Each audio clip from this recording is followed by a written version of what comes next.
Et comme promis, pour la fin de cette émission, nous avons un correspondant en direct du Kenya pour couvrir la Comic-Con de Nairobi.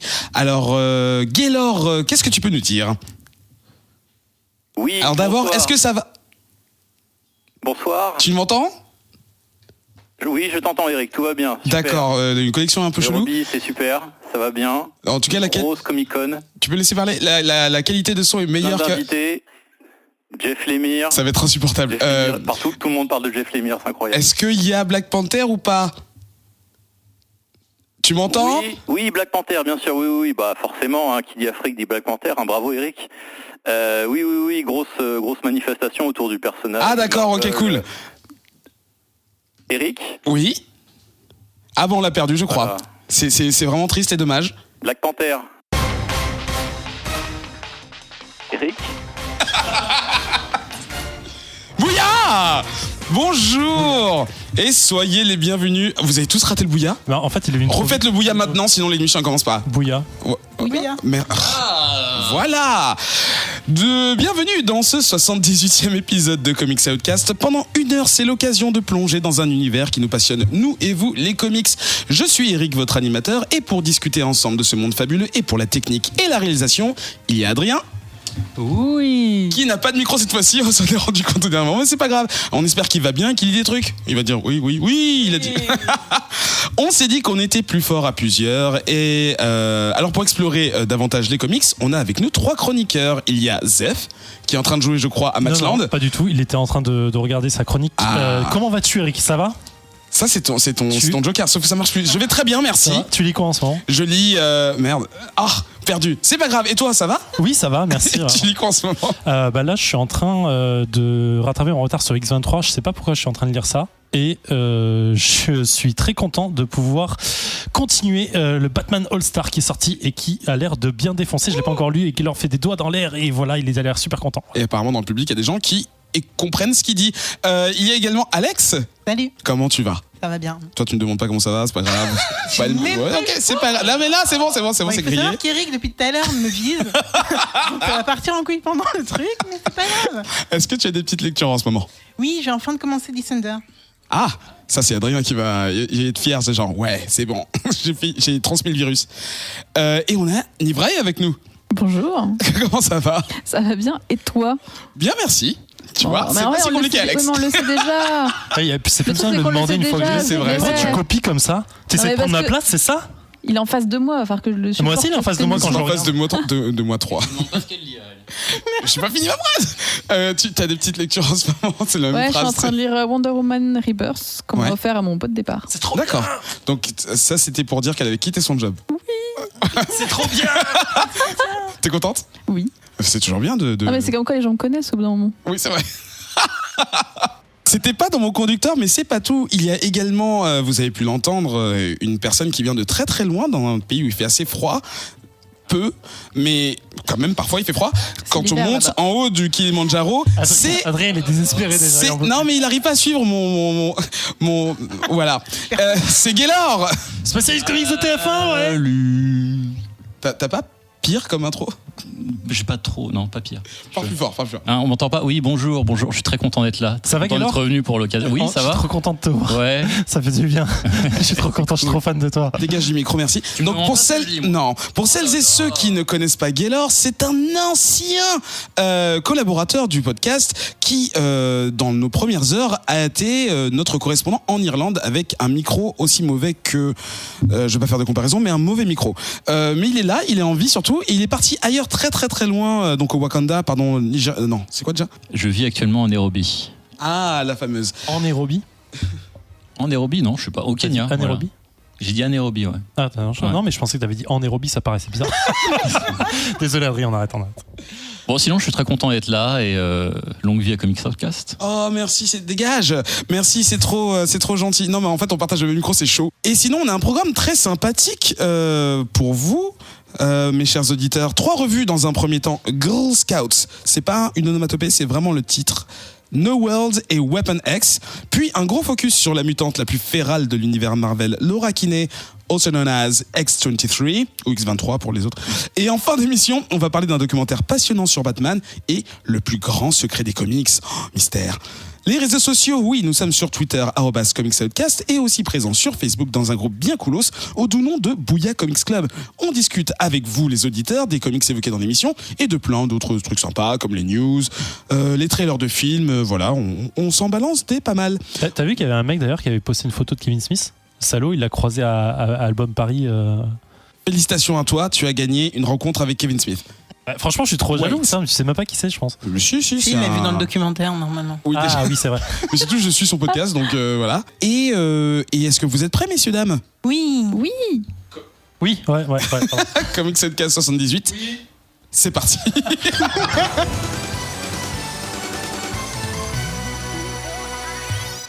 On entame avec les revues. Les 3 chroniqueurs présents, moins Gaylor, parce qu'il n'est pas là, choisissent chacun un comics qu'on lit dans son coin et on en discute ici ensemble pour la première fois pour échanger nos avis.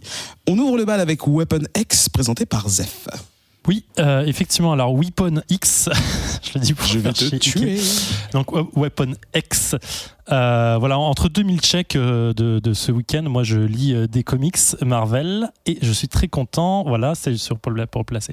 Donc Weapon X, effectivement, c'est donc la nouvelle série qui est sortie en 2007, qui est dessinée par Greg Land, qui est un vieux, enfin qui commence à être un vieux de la vieille, qui a fait notamment du Uncanny X-Men et du Ultimate Fantastic Four, j'arrive à le dire, qui est assez cool. Il y a un dessin un peu chelou sur les femmes de temps en temps, mais on va pas lui reprocher ça. Et du scénario par Greg Pak, qui commence à être un gros aussi de chez Marvel, qu'on connaît beaucoup pour son travail chez Dynamite Entertainment sur Battlestar Galactica. D'accord. Si vous connaissez pas ça forcément, mais c'est pas grave, sinon vous le connaissez aussi pour un petit truc qu'il a fait chez Marvel qui s'appelle World War Hulk, je crois. Oui. C'est un peu connu. C'est mignon, c'est je suis sympa. pas sûr. Voilà, donc t'as deux grosses pointures quand même, il faut le dire, donc qui s'attaquent à un espèce un reboot, une suite donc de la corporation de Weapon X en marge de l'event majeur de Marvel qui se passe en ce moment où Hydra a repris en grosso modo le monde, ou du moins les États-Unis. Avec Captain America. Avec Captain America, en fait, il y a encore des séries qui sont complètement détachées de ça et c'est plutôt cool. Et du coup, voilà, on retrouve Weapon X où on trouve Old Man Logan, donc qui est revenu de Secret Wars de l'event de l'année dernière, où il est réapparu, qui a lâché le nom de Wolverine, donc qui est vraiment le vieux bonhomme qu'on connaît dans la série du même nom, qui est accompagné de Dents de Sabre, qui se retrouve en fait chassé par des robots mutants avec des griffes et des squelettes en adamantium, et ils se retrouvent en fait à se combattre contre eux, on sait pas trop pourquoi, et ils commencent à enquêter sur ça et ils vont remonter en fait une piste, et à chaque numéro sur les 3 premiers issues en fait on va retrouver comme par hasard d'autres patients de Weapon X en fait, en l'occurrence on va retrouver Domino, on va retrouver Warpath, on va retrouver Lady D-Strike qu'on kiffe et qu'on voit pas assez souvent, qui vont en fait voilà se retrouver et tous être chassés en fait par cette corporation qui a repris en fait le flambeau de Weapon X pour essayer de refaire des tueurs de mutants, mais dans le but cette fois de tuer vraiment tous les mutants. D'accord. Et à commencer par les plus dangereux, donc Old Man Logan, Sabertos et tout ça en fait, pour le coup. Parce qu'au début Weapon X c'était surtout pour s'en servir comme arme militaire, mais pas forcément à la base, contre en fait, les mutants. quand les mutants ont commencé grosso modo à apparaître, ils se sont dit tiens ce serait cool d'en faire des armes, de weaponiser tout ça comme on dit. Weaponiser. Weaponiser. Ouais. Voilà. Ouais ou pas. Ouais. Et donc du coup ils ont commencé leur expérience avec Logan, donc Wolverine à l'époque, Sabertos, tout ça, et pour le coup voilà ils ont fait un truc un peu un groupuscule secret du gouvernement pour faire des opérations, des Black Ops pour tuer des gens politiquement et ainsi de suite. D'accord. Sauf que là en fait alors je vais pas révéler qui a la tête de ce gros truc parce que c'est vraiment un complexe qu'on découvre dans le 3e ou 4e issue, je sais plus, qui est énormissime. Le truc, c'est un bâtiment secret qui est sous 13 étages, genre avec des niveaux d'acceptation à chaque étage. Si t'es toi niveau vert, tu t'arrêtes au premier étage. Les fameux clearance levels. Voilà. Ouais. Et en fait, le truc est ultra gros. En fait, on sent qu'il y a un énorme potentiel derrière en termes de fric, en termes d'agents, en termes de scientifiques. Et voilà, et donc du coup eux enquêtent sur ça. Sur les 4 premiers numéros donc de Weapon X, on trouve le groupe de base, dont j'ai parlé, le Old Man Logan, tout ça. Et ensuite, c'est un event qui va se croiser grâce à WMD, donc c'est World... Weapons of Mutant Destruction, ok. Voilà, c'est ça. Et donc du coup, ça c'est le petit issue qui va lancer en fait le croisement avec Totally Awesome Hulk, où on retrouve Amadeus Cho qui prend la tête de ce groupe de gros tueurs de malades pour essayer de... clarifier tout ça avec Est-ce qu'il y a 2 minutes, t'as pas juste dit que t'allais pas dire qui était la tête? Non, j'ai pas dit que c'était la tête de Weapon X, justement. Putain, t'es chier comme mec, ça. J'écoute pas, c'est pour ça. J'ai vu. Donc voilà, c'est pas comme c'est trop cool, la couve elle est trop bien. Donc comme c'est la première fois que je fais la présentation avec les nouvelles revues, je laisse parler personne, je laisse pas l'avis aux gens et je sais pas ce qu'ils ont à dire. Du coup, Nivray, qu'est-ce que t'en as pensé? Alors, je suis pas trop en fait sur savoir ce qui se passe actuellement. Donc j'avais lu du Old Man Logan, donc j'avais reconnu tout de suite le monsieur. Pour une fois, j'avais pas besoin d'utiliser Wikipédia. Et j'ai trouvé ça un peu long à s'installer parce que du coup j'ai lu les 3 premiers numéros. Et en fait, les 3 premiers numéros, c'est juste la montée de l'équipe. Et tu te dis, t'es déjà quand même à la moitié du truc. Et bon, j'ai pas lu la suite. Elle est publiée d'ailleurs. En fait, oui, là on arrive à la fin. Le truc, c'est que on est à la moitié de Weapon X, mais comme ça se croise avec Totally Awesome Hulk et l'issue WMD, en fait, on est sur 10 numéros réels, en fait, pas 6. Du coup, on est vraiment qu'au début du truc. C'est pour ça que c'est un poil lent, en fait. D'accord. Voilà, oui, c'est vrai que sur le premier numéro, tu rencontres Old Man Logan et Dents de Sabre. Sur le deuxième, c'est Warpath. Après, tu rencontres d'autres personnages, mais c'est vrai que c'est la création d'équipe et ça apporte pas des masses de choses. J'étais un peu déçue là-dessus parce que moi, Old Man Logan, même s'il est vieux, je le trouve toujours cool. Mais là, il se passe pas grand-chose, quoi, mis à part qu'il fait copain-copain avec Dents de Sabre. Donc là, c'est marrant de voir les deux ensemble, connaissant l'historique. Mais en fait, il n'y a pas grand-chose à dire puisqu'on est un peu limité sur vraiment ce qui se passe, puisque c'est juste le lien et la création du groupe sur les 3 premiers numéros. Oui, bonjour, spécialisé comics. Je voulais juste intervenir parce que oui, voilà, c'est un petit point peut-être un peu obscur si tu connais pas le passif de Old Man Logan et Dents de Sabre. Mais Rick Remender l'a rendu gentil en fait, il y a 2 ans. Ouais, je savais pas qu'il était devenu gentil. J'étais un peu choquée de les voir. Ils se sont vus, mais ils se détestent parce que il faut créer une espèce de bromance un peu ambiguë entre les deux, mais. Ouais, voilà, Dents de Sabre est devenu gentil à l'issue de l'un des pires travaux de Rick Remender, à savoir Axis. C'est Axis, ça. Horrible, où des gentils devenaient méchants, des méchants devenaient gentils et tout. Et voilà, comme tu dis, en fait, c'est. Moi, j'interviens très très brièvement, après je vous laisse tranquille. C'est les 3 premiers chapitres, c'est vraiment un prétexte en fait à lancer ce qui va arriver après, comme le disait Seth, à savoir Weapon of Mutant Destruction. En gros, voilà, c'est juste, on rassemble l'équipe. On voit ce que sont devenus les mutants qu'on a envie de mettre dans cette équipe. Il y en a qui sont fait capturer, d'autres non. Et bon, les 2 Lascars actuellement en train d'essayer de sauver la mise, vont continuer jusqu'à ce qu'ils rencontrent Hulk. Et après, il va y avoir le gros clash avec Weapon X, là, le programme. Et on a aussi des choses en métal un peu bizarres, genre les chevaux de métal.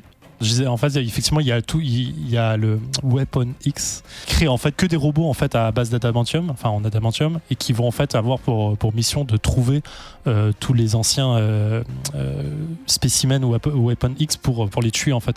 Donc c'est pour ça qu'à chaque numéro, on a une présentation du nouveau groupe avec Domino, avec Warpath, avec les Lady Strike, tout ça, parce qu'ils sont chassés en fait les uns après les autres jusqu'à se retrouver tous ensemble sur l'équipe pour pouvoir trouver le problème, quoi. Et toi, Alex, de ton côté? Alors moi, du coup, je suis pas du tout à jour dans ma chronologie Marvel. Je sais pas si je l'ai déjà dit ici, mais bon, je suis à peu près bloquée au niveau du Messia complexe, donc très très loin. Oui. Et bon, après, je lis certains arcs comme Old Man Logan. Et ce qui est cool ici, c'est que justement, j'avais pas forcément l'historique récent des personnages. Donc Sabertooth, je savais pas du tout. Old Man Logan, bon, j'avais compris. Mais ce qui est super cool dans ce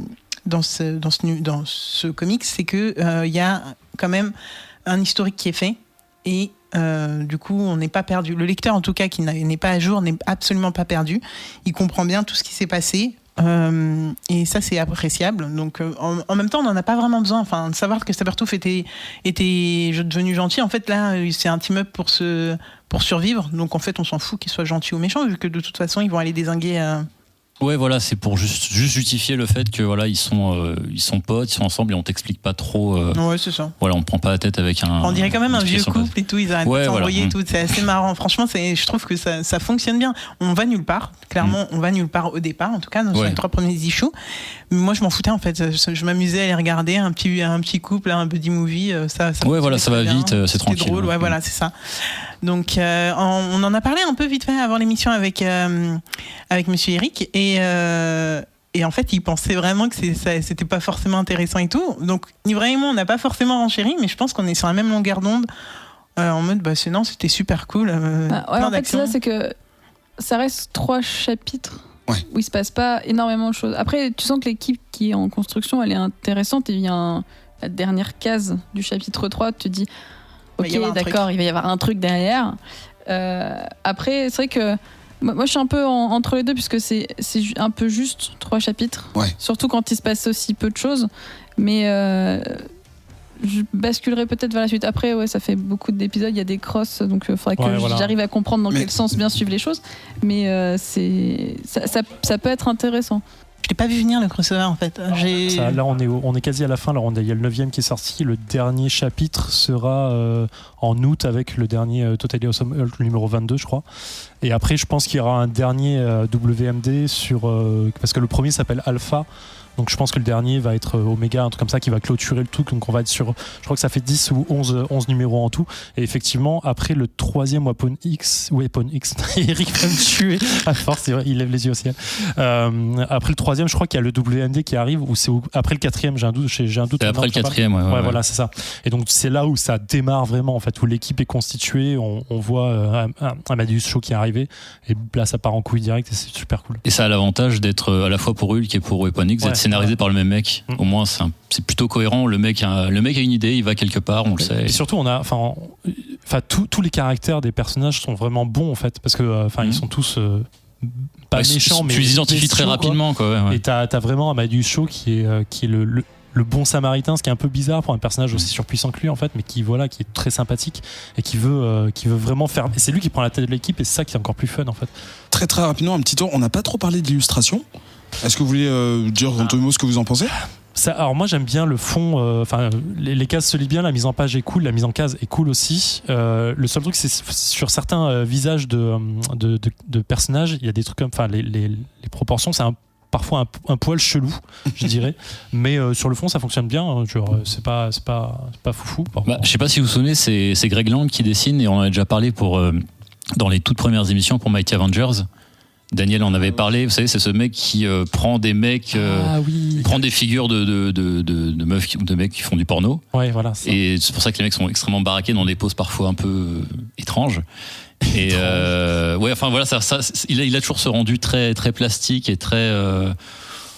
C'est moyen Macam, on va dire. Voilà, ça passe, ça fait le taf. Le temps de 3 chapitres, ça passe. Sachant qu'après, pour les chapitres de Hulk, il va y avoir, je sais plus comment il s'appelle, Mahmoud Asmar, qui est le dessinateur, qui est un Turc dessinateur de Hulk actuellement, qui est très très bon dessinateur, qui est vraiment un mec qui monte et qui a vraiment un avenir en tant que dessinateur chez Marvel.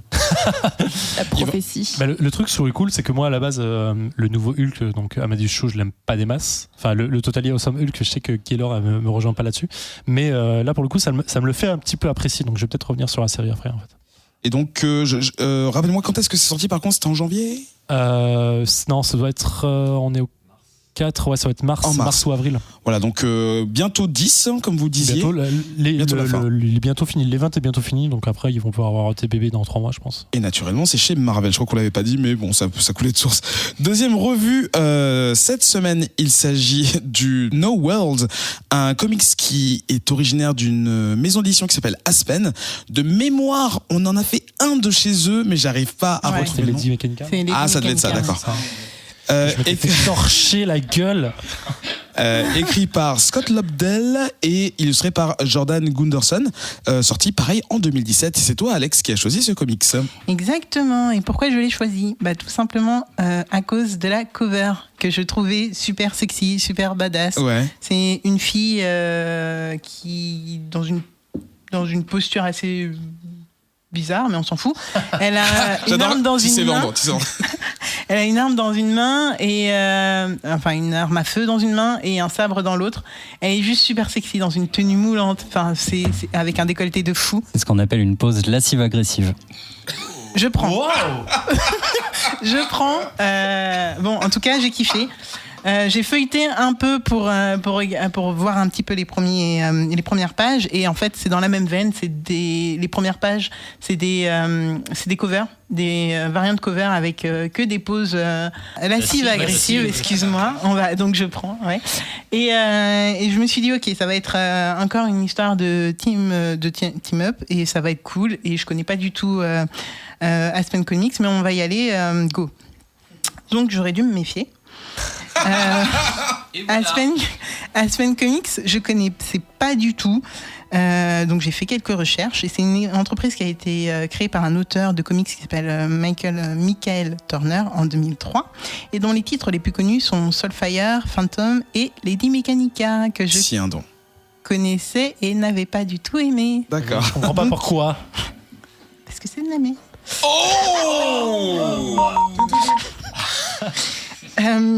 Du coup, voilà, c'est intéressant. Par contre, Aspen, que je ne connaissais pas donc, collabore avec les Big Two pour faire des variantes cover.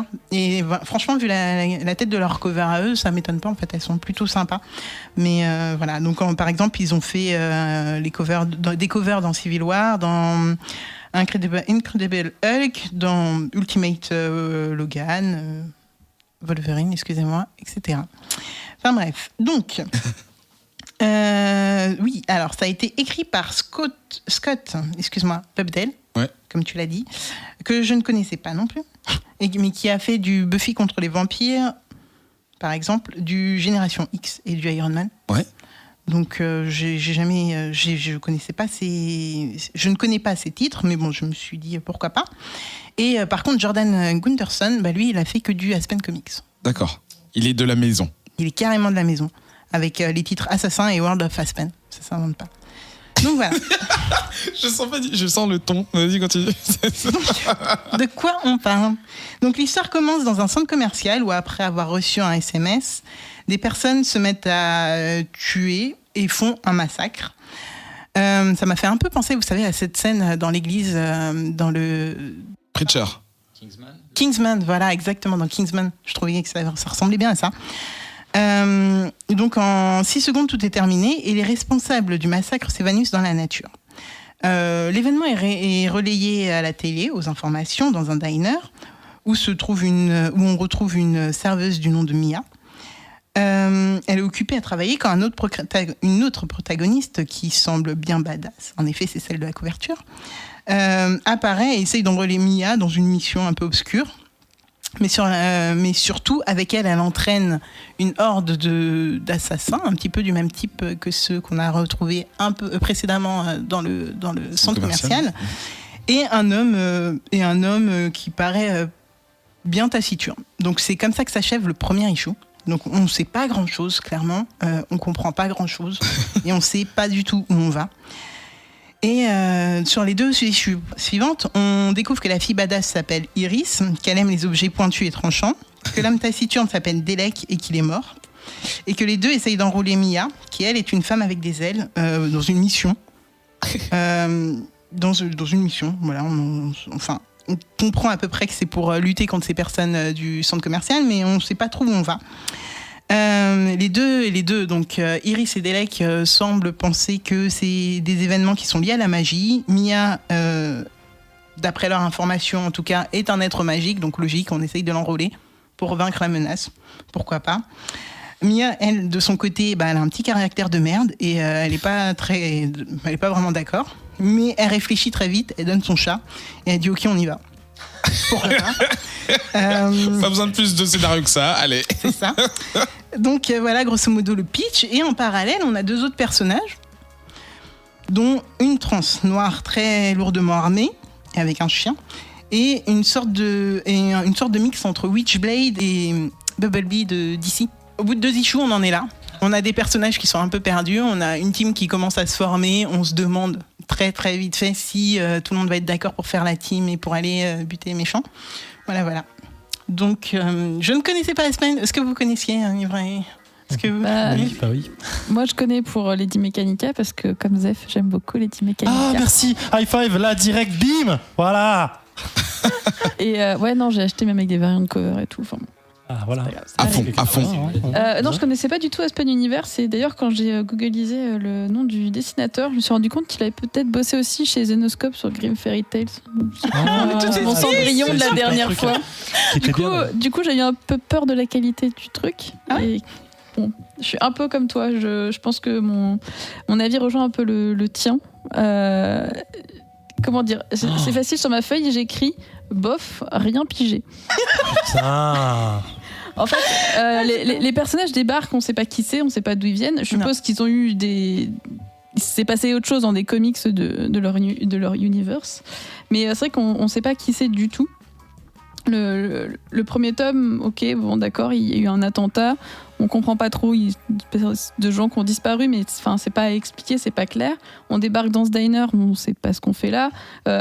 C'est vraiment un beau bordel le premier. Ça se finit et j'étais là genre, faut que j'ai la suite. Alors du coup, bon, je lance la suite, mais genre vraiment j'avais rien compris. Mais j'aime pas être paumée comme ça, et là je l'ai pas compris, et tu peux même pas googliser parce que tu trouves rien en fait. Le Non mais deuxième, tellement que quand tu cherches simplement les informations sur qui a écrit, dessiné, machin, tu tombes d'abord sur des articles de presse qui parent du comics, quoi. Donc c'est un peu... non, c'est compliqué. de sans trouver mentionner les l'info auteurs. dessus, ouais. Et du coup, tu démarres le deuxième, et là, donc déjà, t'as un peu plus des sortes de magie, de technologie. Bon, ça va un peu plus loin. On a un peu d'explication sur pourquoi ils se rassemblent.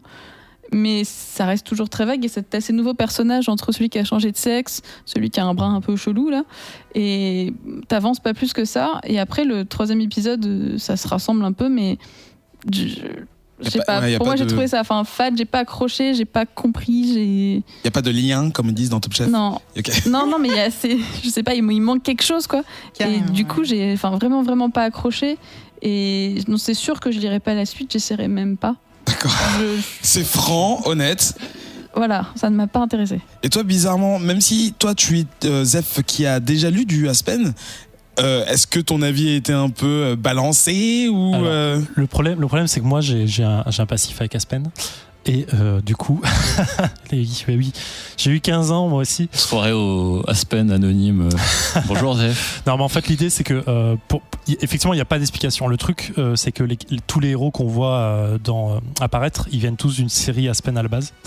La nana que t'as kiffé qui est en couve, c'est Iris qui vient de Executive Assistant, qui est une série de Aspen qui alors celle-là je la connais spécifiquement parce que je l'ai lu très longtemps avec toutes les tie-ins qu'il y a eu dessus, et en fait c'était une série où t'avais des mecs qui enlevaient des gamines et qui les élevaient pour être des assassins geisha qui revendaient ensuite à des mecs milliardaires. Et en fait c'était Aspen Tale complètement.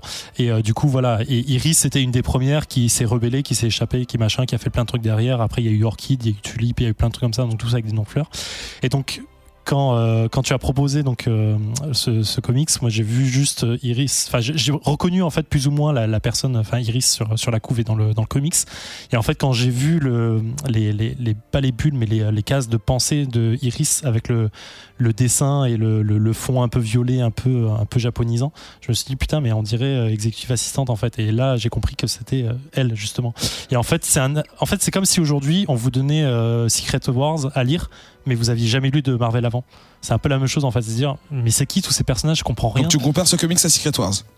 Non, je compare l'event en fait. Pour eux, c'est un event Aspen qui a commencé et qui regroupe en fait 5 ou 6 gros personnages. Donc il y a Fantôme, enfin la nana de Fantôme qui comment s'appelle, Mia, je crois que c'est ça. Ouais. Avec les ailes qui est l'être magique. Le mec, je sais pas qui c'est, je connais pas sa série spécifiquement. Et t'as Iris et t'as les deux autres aussi qui ont leur série à la base, mais que je connais pas non plus. Donc, je connais pas tout chez Aspen non plus. Il y a quelques trucs que dommage. je connais. Bah, désolé. Ouais, et pour le coup, je crois qu'il y a eu en fait, alors à vérifier, mais il me semble qu'il y a eu un event Aspen qui s'est terminé où il y a eu une espèce de destruction du monde ou un truc comme ça. Ça s'appelle Demolition of Aspen. Voilà. Et en fait, tout a été réuni derrière sur un seul monde, d'où le croisement des héros en fait sur ce monde-là, sur No World, d'où le nom de No World. J'imagine. Ah. D'accord. Et donc du coup, ils sont là-dessus. Et après. au niveau, alors c'est pour ça que je kiffe en fait, parce qu'il y a un côté un peu fanboy de Aspen. Oui, la nostalgie, quoi. Voilà, du truc. Et donc du coup, moi j'étais content de lire ça parce que je comprenais à moitié les choses, mais je peux comprendre effectivement que si on connaît pas du tout Aspen Comics à la base et qu'on connaît pas les héros et que ce soit, c'est comme dire Secret Wars et pas comprendre ce qui se passe, et tu comprendras. Enfin, même quand tu connais, tu comprends pas forcément bien. Mais alors là, c'est pareil en fait, t'as vraiment le truc. Après, c'est vrai que Aspen en général, sur tout toutes leurs séries ont un vrai problème de scénarisation sur leur histoire. En fait, tout est un peu trop rapide, tout est un peu trop facile. Il faut juste aimer un peu la facilité et l'action qui en découle, qui parfois est trop brute ou pas assez, justement, parfois mal dessinée, parce que c'est pas forcément des bons dessinateurs qu'il y a aussi derrière, où on n'aime pas trop leur style. Donc je comprends qu'on puisse cracher dessus. Alors oui, c'est pour faire écho à les fameuses émissions, forcément pour les gamins tatoués et percés qui ont encore 15 ans dans leur cœur. Et du coup, c'est peut-être un peu ça dans l'idée, mais moi j'ai apprécié lire ça parce qu'il y a des trucs que je comprends dedans. Je ne comprends pas tout, mais j'ai un peu apprécié le truc et pour le coup, je les ai achetés sur Comixology. Ouais. Alex, pour conclure. Alors, pour conclure. Continuez. Du coup, ouais, le pitch annonçait clairement un crossover. Hein, donc, je l'ai quand même lu avant de commencer le comics. Mais pour moi, comme dans Weapon X, en fait, c'est plutôt simple quand même d'instaurer, je veux dire, un background au personnage. C'est pas compliqué d'expliquer que Iris elle a tel pouvoir. Enfin, là, actuellement, je ne comprends même pas les pouvoirs d'Iris. À des moments, j'ai cru comprendre qu'elle sortait de son corps des armes, et encore, je ne suis pas sûre. Non, c'est juste une ninja en fait. C'est une putain de ninja avec un sabre, des flingues et une super moto parce qu'elle est badass quand même. D'accord. Bah écoute, tu vois, c'était pas compris ça. Non, mais je sais qu'il y a un problème. Enfin, encore une fois, ils ont un problème de scénarisation sur plein de trucs et là en soi, à mon sens, la série elle est pas folle. Vraiment, qui parlait du chat, c'est toi qui parlais du chat, de Mia qui, en fait, on perd 3 pages juste à savoir pourquoi elle vient dans l'aventure. On s'en bat les couilles, clairement. C'est chiant en fait. Mais ça fait partie un peu de leur façon de scénariser les choses. Enfin, il y avait les mêmes problèmes sur Lady Mechanica, un peu trop de facilité sur plein de trucs. Bon, on accroche ou on n'accroche pas. Moi, j'aime bien. Bon, et sinon, un autre élément que j'ai trouvé gênant, donc, c'est que c'est très très brouillon. Donc, comme on l'a dit, on comprend pas du tout les motivations de chacun, que ce soit des bad guys, des recruteurs, donc Iris et Delek, ou de l'attitude de Mia, qui est agressive, on sait pas du tout pourquoi. Peut-être lié à son background, mais on n'en saura pas plus. Et ça reste brouillon même dans les cases. Alors, on n'a pas parlé du tout du dessin. Alors, c'est très très joli à l'image de la cover dans le premier issue. Dans le deuxième et le troisième, c'est plus compliqué. Les dessins commencent à être faits... on a l'impression de vite fait et de fait à la va-vite. Et on a surtout des faux raccords à la Wonder Woman un peu, avec des cases. On se passe d'une case à une autre. La fille est dans le dîner. La case suivante, elle est devant sa moto. Ouais, mais la scène d'après, elle revient dans le diner. Mais rien à voir. Franchement, c'est brouillon de partout. Moi, je ne continuerai pas si vous l'aviez pas compris. Mais et je m'excuse auprès de Nivray. C'est pas grave, ça dérange pas Nivray. De numéro de suite. Je suis pas d'accord parce que moi sur Cendrillon j'avais kiffé. On va passer à la 3e revue de cette émission, 78e toujours. Girl Scouts, toujours pas une onomatopée. Magic Socks par Jim. Je suis quasiment sûr que c'est un pseudo parce que je peux pas. Mahfood. Non, c'est un vrai nom. Mince. Donc j'allais me moquer, mais je ne le ferai pas. Donc Jim Mahfood, chez Image Comics, paru en mai de cette année. Et c'est toi, Nivray, qui en parle. Ouais, alors juste pour le nom, en fait, au départ, ça s'appelait bien Girl Scout. Il a fait une autre série avant, mais il s'est fait attaquer par Girl Scout of America. Oh, wow. Donc du coup, voilà, pour l'histoire, on lui a fait rajouter une voyelle, changer un I par un R. Ok. Donc, c'est Girl Scout. Girl. Donc c'est une série qui existe déjà depuis pas mal de temps. Jim Mahfood l'a créée en tant que grand fan de Tank Girl. Il a participé à Tank Girl aussi. Il a fait les illustrations pour Clerks de Kevin Smith. D'accord. Encore lui. Et donc du coup, c'est on va dire une histoire en plus sur cette bande de filles. Si vous connaissez pas Girl Scout et que vous n'avez pas envie de lire, il y a un court-métrage qui existe sur YouTube de Mike Diva, on peut trouver, qui dure une quinzaine de minutes. Ça introduit un petit peu les personnages. Donc ce comics Magic Socks, il est sorti le 17 mai 2017. Et c'est pour l'instant 3 numéros de sortie sur 6. Donc la suite sortira jusqu'en octobre. Donc octobre, on aura tout. Donc qu'est-ce que c'est et qu'est-ce que c'est que ce Girl Scout ? Donc Girl Scout, en fait, c'est 3 nanas, Gwen, Daphné et Rita. on nous les réintroduit au début du comics pour nous expliquer qui c'est, comme ça. Au pire, si on n'a pas lu ni vu le court-métrage, on comprend qui sont ces filles. Donc elles sont présentées en tant que badass bitch, voilà, très clairement, qui deal de la weed dans des boîtes à cookies, qui se battent pour de l'argent. Et donc cette équipe est séparée depuis 1 an. Donc ça réintroduit un petit peu chacun des personnages. Donc l'histoire commence avec Josie. Donc Josie fait pas partie du groupe des 3 filles, qui a l'air un peu bizarre, qui sort d'un hôpital psychiatrique, Normal, toujours. qui est récupérée par ses potes et qui tue grâce à une application téléphone la personne qui est venue la sortir de l'hôpital. Sympa. Donc c'est le truc bizarre qui a traumatisé Ike, c'est que ils ont un téléphone dans ce comics où ils lancent une app, la POW app si je me souviens bien, et qui leur permet de générer un espèce de flingue qui n'existe pas, donc dessiné dans une espèce de grosse bulle jaune, et de tuer des gens. Je pense pour que les auditeurs se fassent une image plus concrète, en fait, c'est tu prends Green Lantern, mais t'enlèves l'anneau et tu prends un smartphone à la place. Ah putain, bien. Et littéralement, ils ça, matérialisent toutes les armes qu'ils veulent comme ça. Voilà, ils matérialisent des armes avec leur smartphone. Donc cette folle Josie qui sort de l'hôpital psychiatrique, elle veut tuer Daphné. Donc Daphné qui est sa cousine et qui est une des Girl Scouts. Alors pourquoi est-ce qu'elle veut la tuer ? C'est qu'elle veut récupérer ses chaussettes. Normal. Jusque-là, c'est c'est choses de la vie de tous les jours. Normal. Je me reconnais dans toutes ces filles.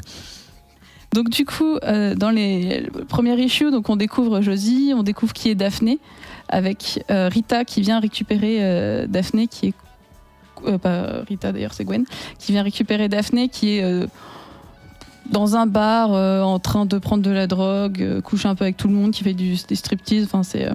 Toujours normal. Voilà, toujours très normal. Avec tout ça, elles vont rejoindre leur copine, qui est, elle, plutôt à faire des graves dans son coin. C'est l'artiste de la bande. Donc ça, c'est vraiment le premier tome. On rejoint, on rassemble toute l'équipe, on nous représente un peu vite fait tout le monde. Dans le deuxième tome, on apprend ce que c'est que ces chaussettes. Que effectivement, Daphné porte des chaussettes bleues. Donc on apprend l'origine de ces chaussettes, une histoire familiale derrière ces chaussettes. Et alors c'est pas du tout un truc pour gamin. On pourrait dire que des chaussettes magiques c'est un truc de gamin. Le comic c'est hyper violent. Ah oui, il y a du fuck, du shit. Hyper violent. Alors, oui, pages. alors c'est violent verbalement, mais aussi physiquement. Ça fait mal. Et dans la 3e issue, on a en fait Josie qui fait des interviews à la télé. Donc ça mélange un petit peu le côté réseaux sociaux parce que du coup, en fait, elle fait un live tweet de tout ce qui se passe. C'est-à-dire quand elle tue des gens, elle dit faut filmer surtout et puis tu publies. Et du coup, les gens, vu qu'ils n'aiment pas non plus Girl Scout, ils la supportent. Donc en fait, elle est autorisée à aller tuer sa cousine Daphné parce que du coup c'est une Girl Scout et que les gens n'aiment pas les Girl Scouts. D'accord. Donc c'est assez what the fuck là-dessus parce que c'est un monde, un univers qui ne devrait pas fonctionner comme ça. Non, pas vraiment. Et qui mélange du coup ce côté réseaux sociaux avec la folle et son smartphone, le côté les 3 copines qui se mettent un peu des bâtons dans les roues parce que Daphné n'a jamais dit qu'elle avait ses chaussettes magiques et qu'elle essaye d'éloigner ses copines et d'aller faire son truc toute seule. Et c'est très fun. C'est aussi très bien dessiné. Enfin, c'est un peu spécial comme style de dessin. C'est pas le dessin classique qu'on va voir. Je sens que ça vomit à côté. Moi, c'est devenu directement la cover du premier est devenue directement mon fond d'écran de téléphone. Et vous avez tous accès à son téléphone, donc c'est du dessin très comment dire, très très violent. On va pas avoir des jolis visages arrondis. C'est dans la pointe, dans le. Des angles.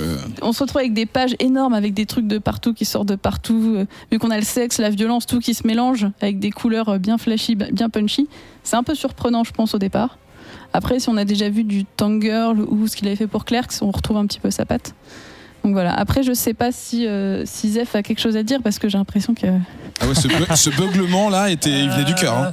Alors, en fait, c'est bizarre parce que quand je t'écoute en parler, je me dis putain, ça a l'air vraiment cool, j'ai envie de lire ça. Et tu l'as lu ? Quand je l'ai lu, moi, avant ça, j'ai arrêté WoW 1 en me disant j'arrive pas du tout. Je n'arrive pas à lire ce truc. En fait, tout vient du dessin, que je précise. Ce dessin est tellement chargé en couleurs, en informations, en tout, vraiment. C'est horriblement lourd à lire, en fait. Donc c'est une explosion, en fait. Chaque case est une explosion d'images et de couleurs. Ça te pète la rétine en permanence. Et en fait, franchement, j'ai lu la fin du premier issue, je me suis dit, ok, J'ai essayé d'enchaîner avec le deuxième, je dis je peux pas en fait, j'y arrive pas. Chaque page demande une telle concentration pour trouver ne serait-ce que les bulles. Trouver les bulles dans chaque case est parfois difficile. Les lire parce qu'elles sont sous fond jaune pétant, rouge pétante et tout. Enfin, franchement, c'est extrêmement, je trouve, fatigant à lire et moi, j'arrive pas du tout du coup à accrocher au reste. Je suis tellement concentré sur l'image, à essayer de comprendre ce qui s'y passe et que finalement l'histoire elle passe au second plan et du coup ça me fatigue complètement et j'arrive pas du tout à accrocher. Donc c'est bizarre. Je vais quand même lui donner une deuxième chance pour le coup parce que à t'entendre en parler ça a l'air ultra fun et ça devrait vraiment m'amuser, mais visuellement c'est super dur en fait. Je vais passer ta tablette en noir et blanc. Non, parce que même le noir et blanc c'est super chargé. Okay. Non, Alex me montre une page en noir et blanc et effectivement c'est riche. C'est pas possible. Donc oui, alors pareil, le dessin j'ai bloqué, c'est clairement le genre de dessin que j'ai tendance à fuir en fait en temps normal. C'est-à-dire que j'arrive à la Fnac ou chez Album et j'ouvre ça en imaginant que la cover m'a donné envie. Je cours dans le sens inverse, je pense. Après, oui, mais est-ce que tu ranges le comics là où tu l'as trouvé ? Parce que c'est la hantise des libraires, tu vois. Pas sûr, franchement, pas sûr. Et niveau histoire, franchement, c'est aussi le gros nawak. Mais c'est pas un nawak drôle et fun pour moi en tout cas. C'est un nawak désorganisé avec. En fait, c'est vrai que je comprenais pas tout. Je comprenais pratiquement rien. En plus, les accents parce que tous les accents y passent. Hein. Il y a l'accent gangsta, il y a l'accent des petits enfants bourges là qui essayent d'avoir un accent. Enfin, qui rétrécissent les mots. Enfin, c'est vraiment tous les accents que tu peux imaginer. Ils sont résumés ici et donc ça peut être assez compliqué à lire. Mais par contre, un truc que j'ai bien apprécié, c'est que le truc est tellement méta et what the fuck qu'en fait, ça se fout de son propre what the fuckisme. C'est n'importe quoi. Adrien me regarde avec des gros yeux. Mais oui, parce qu'à un moment, par exemple, il y a un homme, je ne me rappelle plus exactement qui raconte l'histoire des chaussettes, des fameuses chaussettes. Ah oui, parce que toute cette histoire tourne quand même autour de chaussettes. Hein. C'est dingue quand même. Des chaussettes extraterrestres au départ. Hein. Ah non, qui ont été portées par Hitler, effectivement. Par Hitler et par Gengis Khan. Non mais ouais, bon, voilà. Avant de retomber dans la famille de la pauvre Daphné. C'est trop ça. Et donc le narrateur de l'histoire est en train de parler et tout, il raconte que les chaussettes ont voyagé dans le temps et il y a quelqu'un d'autre qui arrive et qui lui dit mais comment elles ont voyagé dans le temps, et l'autre il lui casse la gueule en disant non mais on s'en fout de comment elles ont voyagé dans le temps, ok, l'important c'est l'histoire que je te raconte. Ça c'est l'auteur qui se dit si quelqu'un pose la question je lui répondrai ça, voilà. Exactement ça. Donc c'est vrai que l'histoire de Daphné et compagnie je m'en fous un peu en fait, au point que je ne continuerai pas parce que ça arrive, enfin en fait qu'elle récupère ses chaussettes ou pas. Enfin, en fait, je m'en fous. Vraiment, j'arrive pas. En fait, elle arrivait pas à finir sa chronique. Elle fait oh, bah, je m'en fous, je laisse tomber. Non, voilà. Après, je l'ai lu jusqu'au bout et c'était marrant. Gaylor. Oui, je voulais un peu rétablir la balance parce que j'ai juste adoré ce comics. Enfin, déjà, j'adore ce dessinateur qui avait officié sur les séries précédentes, qui était peut-être certains d'entre vous le connaissent. Il y avait une initiative au début de l'univers Ultimate dans Marvel, dans Ultimate Spider-Man, Ultimate Spider-Man Team Up, qui regroupait plein d'artistes indés et il en faisait partie et il avait fait un chapitre sur l'invasion Skrull. Et donc imagine un peu ce trait. Enfin, à l'époque, il avait un trait un tout petit peu plus arrondi. Et il surchargeait ses pages de scroll dans tous les sens et c'était le gros bordel, c'était juste génial.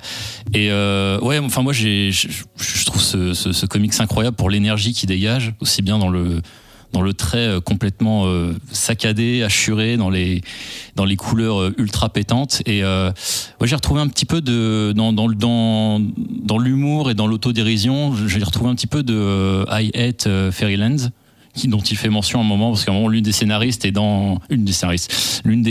protagonistes est chez elle et elle galère et tout, et puis tu vois par terre des BD, donc des BD qui aiment le scénariste, et dans ces BD il y a I Hate Fairylands. Et quand j'ai vu ça, en plus Scotty Young a fait une des covers alternatives pour le premier numéro. Oui, justement.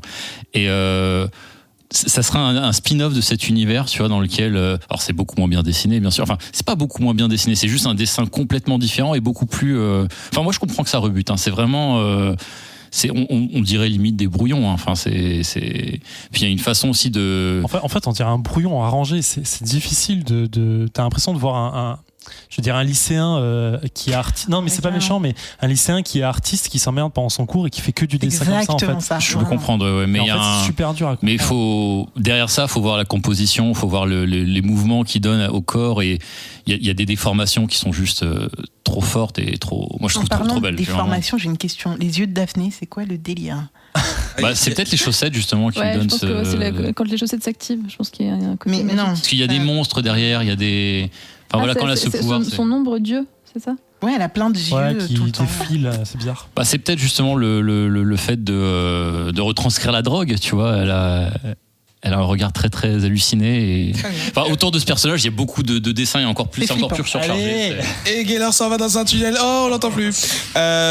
Donc. Et du coup, non, juste pour conclure, tant qu'à faire. Moi, j'ai vraiment aimé, en fait, c'est parce que c'est un côté. Le rythme est génial. Enfin, c'est hyper actif et ça se voit dans ses dessins. C'est aussi pour ça que c'est les coups de crayon qui sont hyper dynamiques. J'ai adoré les persos, les 3 nanas, j'adore. Enfin, c'est le genre de personnage qui me parle et qui me fait plaisir, quoi, parce que c'est des meufs badass qui n'ont rien à foutre, qui disent de la drogue, qui sont hyper violentes, qui même entre elles se font des crasses et on s'en fout, quoi. Elles sont super cool.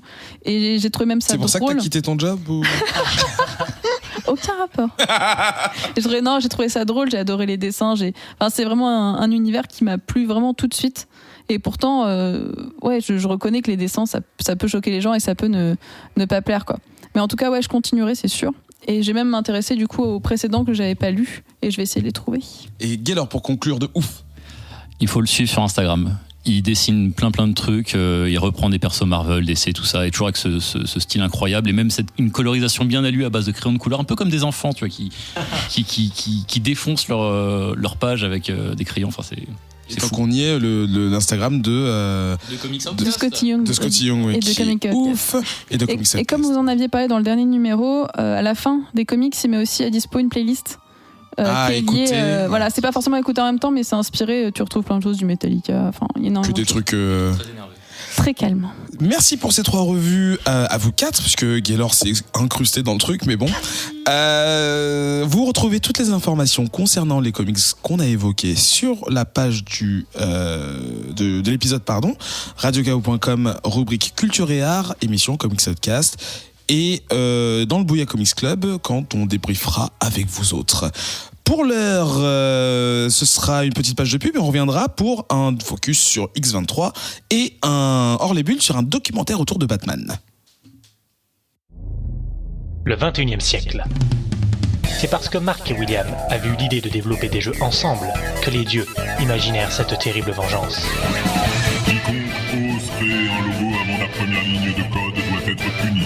Vous serez condamné à animer un podcast sur le développement de jeux vidéo. Avec chaque mois un nouvel invité. Telle est notre volonté. La Dev Team, c'est une fois par mois. Et c'est sur Radio Kawa. Vivant, vous êtes vivant.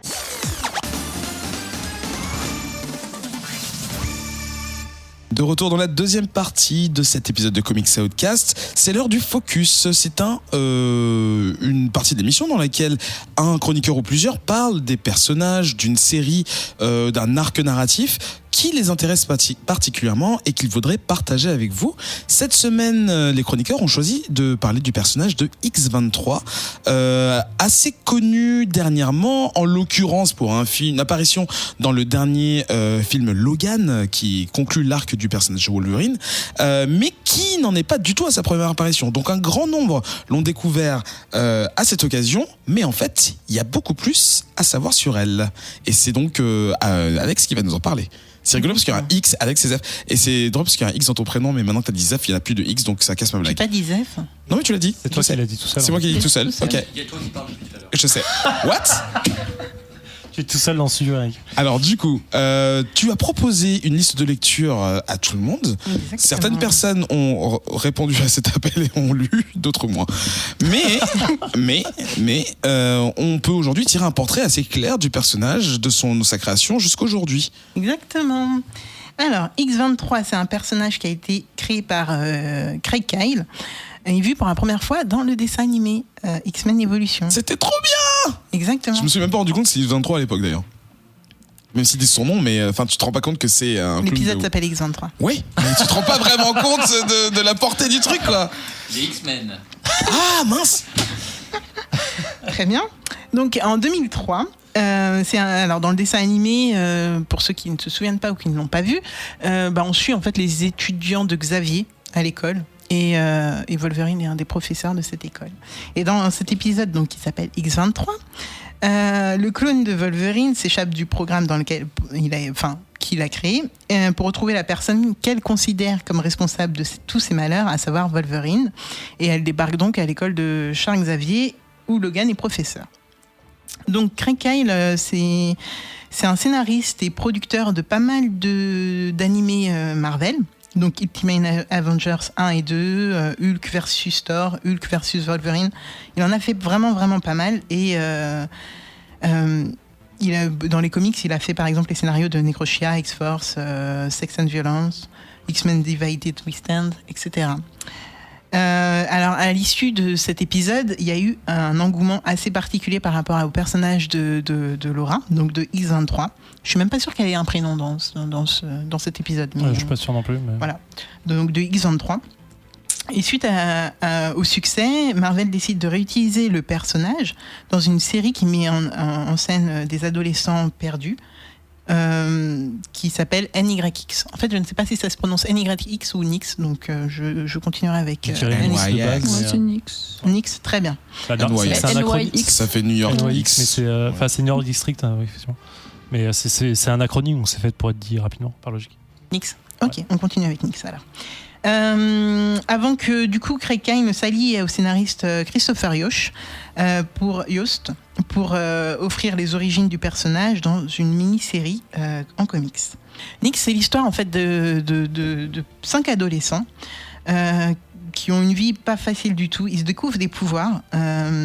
En fait, ils ont une vie de merde dès le départ. Hein. Donc, on a Kidan Nixon qui s'échappe suite à la découverte de ses pouvoirs et à une tragédie qui va se passer dans son école. On a Tatiana Cabon qui découvre elle aussi ses pouvoirs, mais en plein milieu de sa classe et en pleine chasse aux mutants. Donc, c'est pas du tout facile pour elle. Et Bobby Soul, donc, dont le but initial va être de retrouver X23 et ses 2 filles, et qui finalement va se ranger, c'est pas vraiment spoilé de dire ça, mais enfin voilà, il va se ranger du côté des filles. Donc voilà, c'est 5 avec son petit frère qui est muet, qui est rendu muet, on découvrira comment. Et du coup, en fait, cette histoire, ça raconte leur survie à eux, qui vivent dans la rue, qui n'ont pas plus de famille, on va dire, et eux-mêmes ils sont leur propre famille, ils s'entraident, et puis surtout, il leur arrive vraiment beaucoup de merde. C'est encore pire que Runaways qu'on avait chroniqué il y a pas si longtemps. Oui. Franchement, eux, ils ont pas de chance, et ils auront pas de chance. Et donc je m'étendrai pas sur le pouvoir de chacun parce que la série est tellement courte que je trouve que ça fait partie intégrante de l'histoire de les découvrir. En tout cas, c'est une histoire qui moi m'avait touché à l'époque et que j'ai adoré redécouvrir. Alors, juste, je vous coupe, on n'a pas présenté le personnage en fait. De X23 ? Ouais, qu'est-ce qu'elle peut. Enfin, à part. Alors, oui, c'est vrai que du coup, elle attaque directement sur les comics, mais pour sa présentation, la présentation que Alex a écrite est plutôt bien faite, c'est pour ça on peut la laisser faire, je pense, mais pour répondre à X23, en fait, c'est un clone. En fait, c'est un clone de Wolverine. Là-bas, on part toujours de Weapon X, qui en fait est un groupuscule merci, alors, un groupuscule gouvernemental qui essaye de cloner des mutants ou d'affiner en fait le clonage de mutants pour en faire des mutants parfaits, dans le sens les utiliser pour faire des assassinats, pour les utiliser en fait comme armes pure et dure.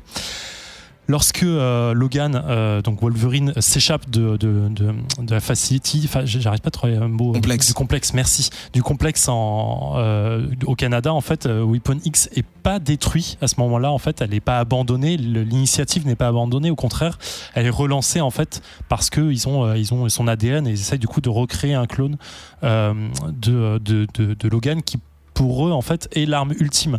C'est un personnage qui a le healing factor, donc qui est quasi immortel en fait, à qui on peut donc du coup faire un squelette qui est immortel avec l'adamantium, qui a un instinct de survie ultra décuplé, qui est décuplé, qui est ultra poussé à son paroxysme, qui a une force extraordinaire, qui a tout en fait, qui a un vrai prédateur. Et donc c'est là où on peut enchaîner du coup avec son origin story, donc qui a été repris après Nix dans X23, dans X23 et dans Target X. où on retrouve donc. Alors, on retrouve pas tout de suite Laura parce qu'elle n'est pas nommée, mais on retrouve du coup sa mère, Kinley, mais j'ai oublié son prénom de mémoire, je sais plus, le docteur Kinley, qui va en fait, qui fait partie du complexe de Weapon X, du programme, merci, et qui va avec deux mecs dont j'ai oublié le nom aussi, un chauve qui amène la thune et un autre scientifique qui déteste. Voilà, qui déteste Wolverine à la base parce qu'il a tué son père, et ça c'est très important pour la suite de l'histoire. Ils vont essayer de recréer donc un clone, et en fait les clones mâles qu'ils essayent de recréer ne fonctionnent pas. Ils font 22 essais, c'est un peu facile, mais ils font 22 essais qui ne fonctionnent pas jusqu'à ce que le docteur Kinley, donc qui est une femme, se dit ce qui ne fonctionne pas c'est le chromosome XY. Il faut un chromosome XX, donc une femme. Et donc parce que en fait ils ont tellement essayé qu'ils ont endommagé le chromosome, et du coup en fait autant enchaîner avec un chromosome. Et donc du coup elle essaye sur elle-même, elle qui n'a pas réussi à avoir d'enfant dans sa vie, blablabla, se dit voilà je vais essayer avec mes ovules, et grosso modo elle arrive à se mettre enceinte du programme. Je crois qu'elle extirpe après, il est grandi en embryon, enfin comment on appelle ça, elle a pas trop le choix. Ouais, elle a pas le choix en fait, c'est plutôt ça. C'est ça, oui. Il lui impose en fait à partir du moment où il impose. À partir du moment où elle prouve que le clone serait viable en étant une fille, eux ils voulaient vraiment un mec, en fait ils voulaient un clone de Wolverine. À partir de ce moment-là, ils disent bon bah alors c'est simple, soit on shut down le truc, soit c'est toi qui portes l'enfant. Voilà, c'est ça. Et du coup elle a pas le choix, elle va avoir une grossesse, et elle va avoir X23, donc l'expérience numéro 23. Voilà. Qui va en résulter. Et donc X23, c'est pour ça qu'elle s'appelle Laura Kinney. Comme ça. Et Laura, voilà. Laura, elle va être nommée bien après. Clairement. Okay. Et donc, du coup, voilà, X23 est né. Et très vite, en fait, elle va être évoluée très rapidement, dans le sens, elle va grandir. On va forcer, en fait, sa croissance très rapidement, et elle va vite devenir une adolescente. À qui on va l'entraîner en fait à tout, à devenir un vrai clone de Wolverine, dans le sens le côté assassin. Voilà, on va l'entraîner, elle va avoir un sensei pour apprendre les arts martiaux, pour apprendre à mener le sabre, pour tout, et elle est conditionnée dans tous les sens du terme. Elle n'a pas le droit d'avoir de contact avec les gens, sans quoi elle est punie, et la personne qui l'a touchée est punie, oui. Est-ce que je peux faire une comparaison un petit peu merdique? Est-ce que Damian Wayne non, pas du tout. Non, parce que au-delà du clonage, le côté entraînement, grandir plus vite, parce tout que ça. Damien Wayne, il a une famille en fait. Ouais, d'accord. Même si son grand-père est un peu fou, il a une famille, et il vit dans un cocon. Ouais, voilà. Il vit dans un cocon. Elle en fait, on lui a même pas donné de nom. D'accord. Elle est entraînée jour et nuit, elle est conditionnée H24, elle est envoyée en mission. Je crois que la première mission qu'elle a, c'est genre quand elle a 7-8 ans, enfin, où elle doit buter des gens. Elle est entraînée comme un animal, clairement en fait. Pour eux, c'est un véritable animal, et on la fait souffrir par plaisir. Il y a le moment où on pose son squelette d'adamantium, on le fait sans... On lui pose que les griffes en fait. Son squelette pardon, n'est pas en c'est vrai, même temps. Quand on lui pose les griffes, pardon, effectivement, c'est sans anesthésie. Le mec, c'est le second scientifique qui est un fils de pute, clairement, qui le pose juste pour le plaisir de l'avoir souffrir, parce qu'il déteste Wolverine en amont en fait. Donc du coup, il reporte sa haine sur elle. Et ça va même encore plus loin, parce qu'en fait, pour lui greffer pour lui mettre l'adamantium, on a besoin de son facteur régénérant. Sauf qu'elle, c'est pas encore un mutant. Pour être un mutant, il faut la crise d'adolescence, voilà. Et du coup, ils vont carrément déclencher sa crise d'adolescence, sa puberté. Merci. Ouais, voilà. On va déclencher sa puberté avec de l'électricité, je crois. Oui, elle va être choquée à mort pour déclencher. En fait, c'est parce que tout le monde sait que c'est comme ça que ça marche. Non, mais c'est pour montrer en fait. Non, je rigole. Tout ça dans son origin story sert à montrer, à expliquer la suite en fait. Pourquoi elle est conditionnée comme ça. De là, ils font sa première vraie mission de mémoire, mais son premier test. Sa première vraie mission, c'est tuer le président, en fait, tout simplement, parce que c'est une arme qu'ils veulent l'utiliser pour en fait, c'est un revenu. C'est une tueuse à gages qui va leur servir, mais il leur faut la bonne publicité, la bonne couverture médiatique. Et cette couverture médiatique, ça va être de tuer quelqu'un qui est plutôt protégé normalement, donc le président des États-Unis, et elle va juste le faire avec brio. En même temps, on se méfie pas trop des enfants en général. Oui, c'est là où elle a ses jambes handicapées. C'est ça, exactement. Elle fait petite fille toute mignonne, donc. Ouais, effectivement. Il est fou. Et donc voilà, en fait, elle va être envoyée en mission régulièrement derrière pour le compte de Weapon X pour gagner de l'argent. En fait, eux gagnent de l'argent sur elle, comme le disait Alex. Et jusqu'au moment où un des scientifiques, donc le méchant scientifique, va commencer en fait à vouloir avoir plus de pouvoir, grosso modo, et va se servir en fait d'elle pour tuer son boss. Pour reprendre la main sur le programme, être le chef et virer le Dr. Kinley, donc la mère de Laura. Entre temps, on passe tous les trucs où elle est violentée dans tous les sens. Enfin, la X-23 est violentée, où on a créé le phéromone qui la fait réagir à de la rage pure et qui lui fait tuer tout ce qu'il y a dans la pièce. T'as plein de trucs comme ça en fait qui sont complètement fous. Et là, ça part complètement en vrille d'un coup. Le Dr. Kinley qui elle est un peu humaine, c'est un peu difficile de dire ça quand on a une personne qui a fait quand même 22 expériences en amont, mais qui est un peu humaine et qui arrive qui voit sa fille à travers X-23 par logique, va la nommer, va l'appeler Laura, va lui écrire une lettre avant de mourir, machin et tout. Voilà, en fait, l'histoire entière de X-23, donc cette origine story, c'est une lettre de sa mère à Laura qui lui explique pourquoi elle a fait ça. Au début, elle a voulu faire que de la recherche, etc.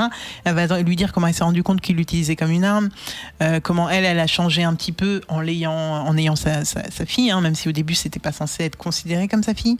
Et donc tout cet arc est une immense lettre et qui se finit par le complexe qui explose Laura parce que Laura s'échappe. Enfin Laura, voilà, X-23 et future Laura s'échappent, tue tout le monde facilement et lorsqu'elle voilà, il se passe des trucs et voilà, donc on retrouve finalement Laura qui s'est échappée du complexe et qui va et ça c'est la fin de X-23 de l'origin story. Oui. Lorsqu'on reprend Target X, donc qui est la suite directe et indirecte finalement de son origin story, on la voit en fait qui a été capturée par Captain America et par Daredevil et elle est questionnée en fait, interrogée par Captain America sur qu'est-ce qui s'est passé en fait. Et elle a continué en fait son récit à travers son interrogatoire. D'accord. Du coup on a le chef, parce que il faut bien se rendre compte que quand on a commencé, on est avec Nyx en fait. Tout de suite après X-Men Evolution, on a Nyx. Donc on sait pas ce qui s'est passé entre X-Men Evolution et elle qui arrive dans cette bande pas des Runaways mais de Homeless, on va dire plutôt.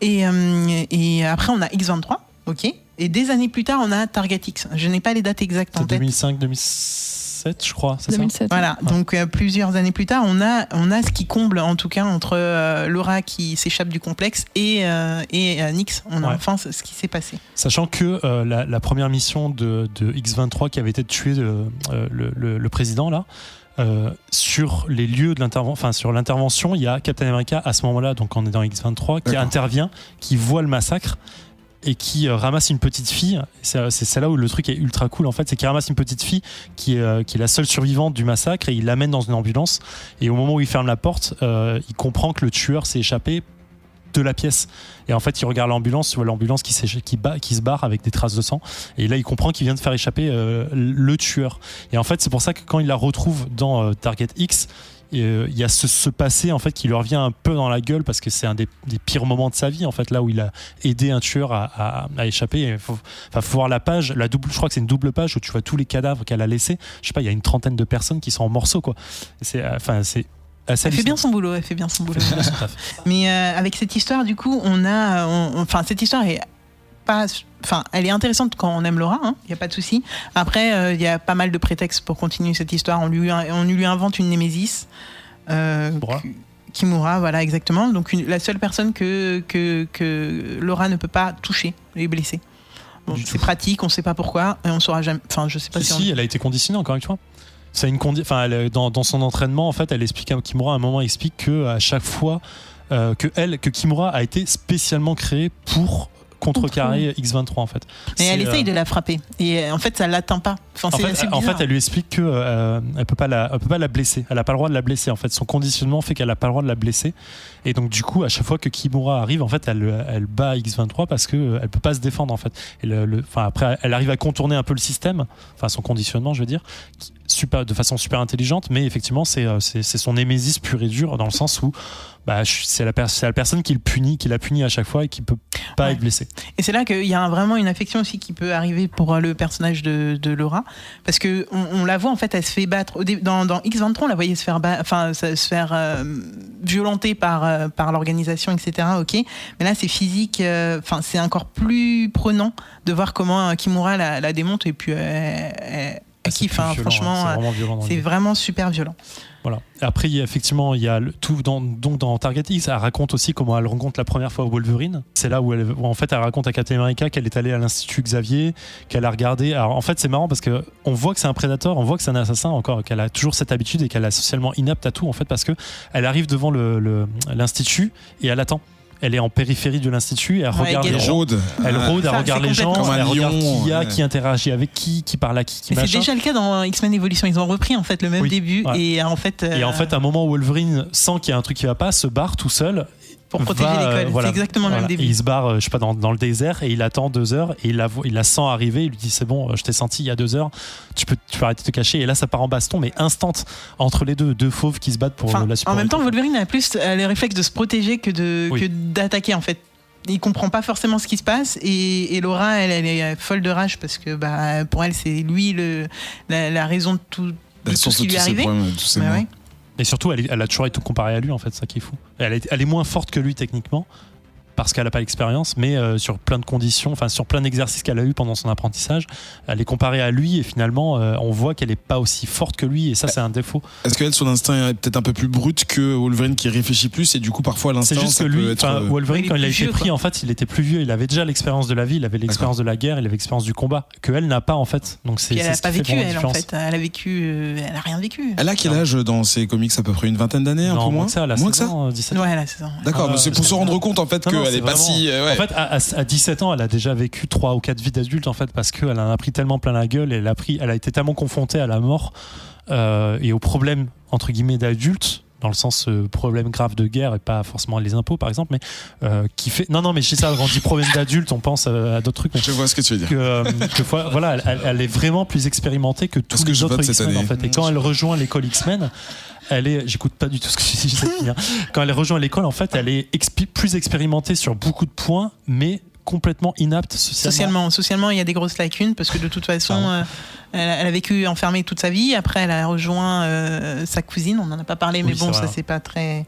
Voilà, elle rejoint sa cousine et ça se passe mal. Elle rejoint les Nix, le groupe d'enfants, d'adolescents perdus. Là, ça se passe mal. Partout où elle va, ça se passe mal. Donc, c'est pas qu'elle veut pas, hein.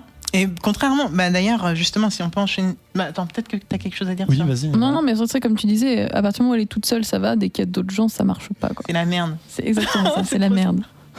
Le seul qui arrive un peu à se revancher d'elle, c'est Gambit. Ouais. Après, effectivement. Parce que lui aussi, c'est un peu un asocial dans l'idée. Enfin, un asocial. Un gars qui est un peu en dehors des clous, donc il arrive un peu à la comprendre et surtout il la juge pas, en fait. Il la juge pas. Un des premiers contacts qu'il a, c'est il la retrouve, je crois, avec une nana qui vient de se faire tuer.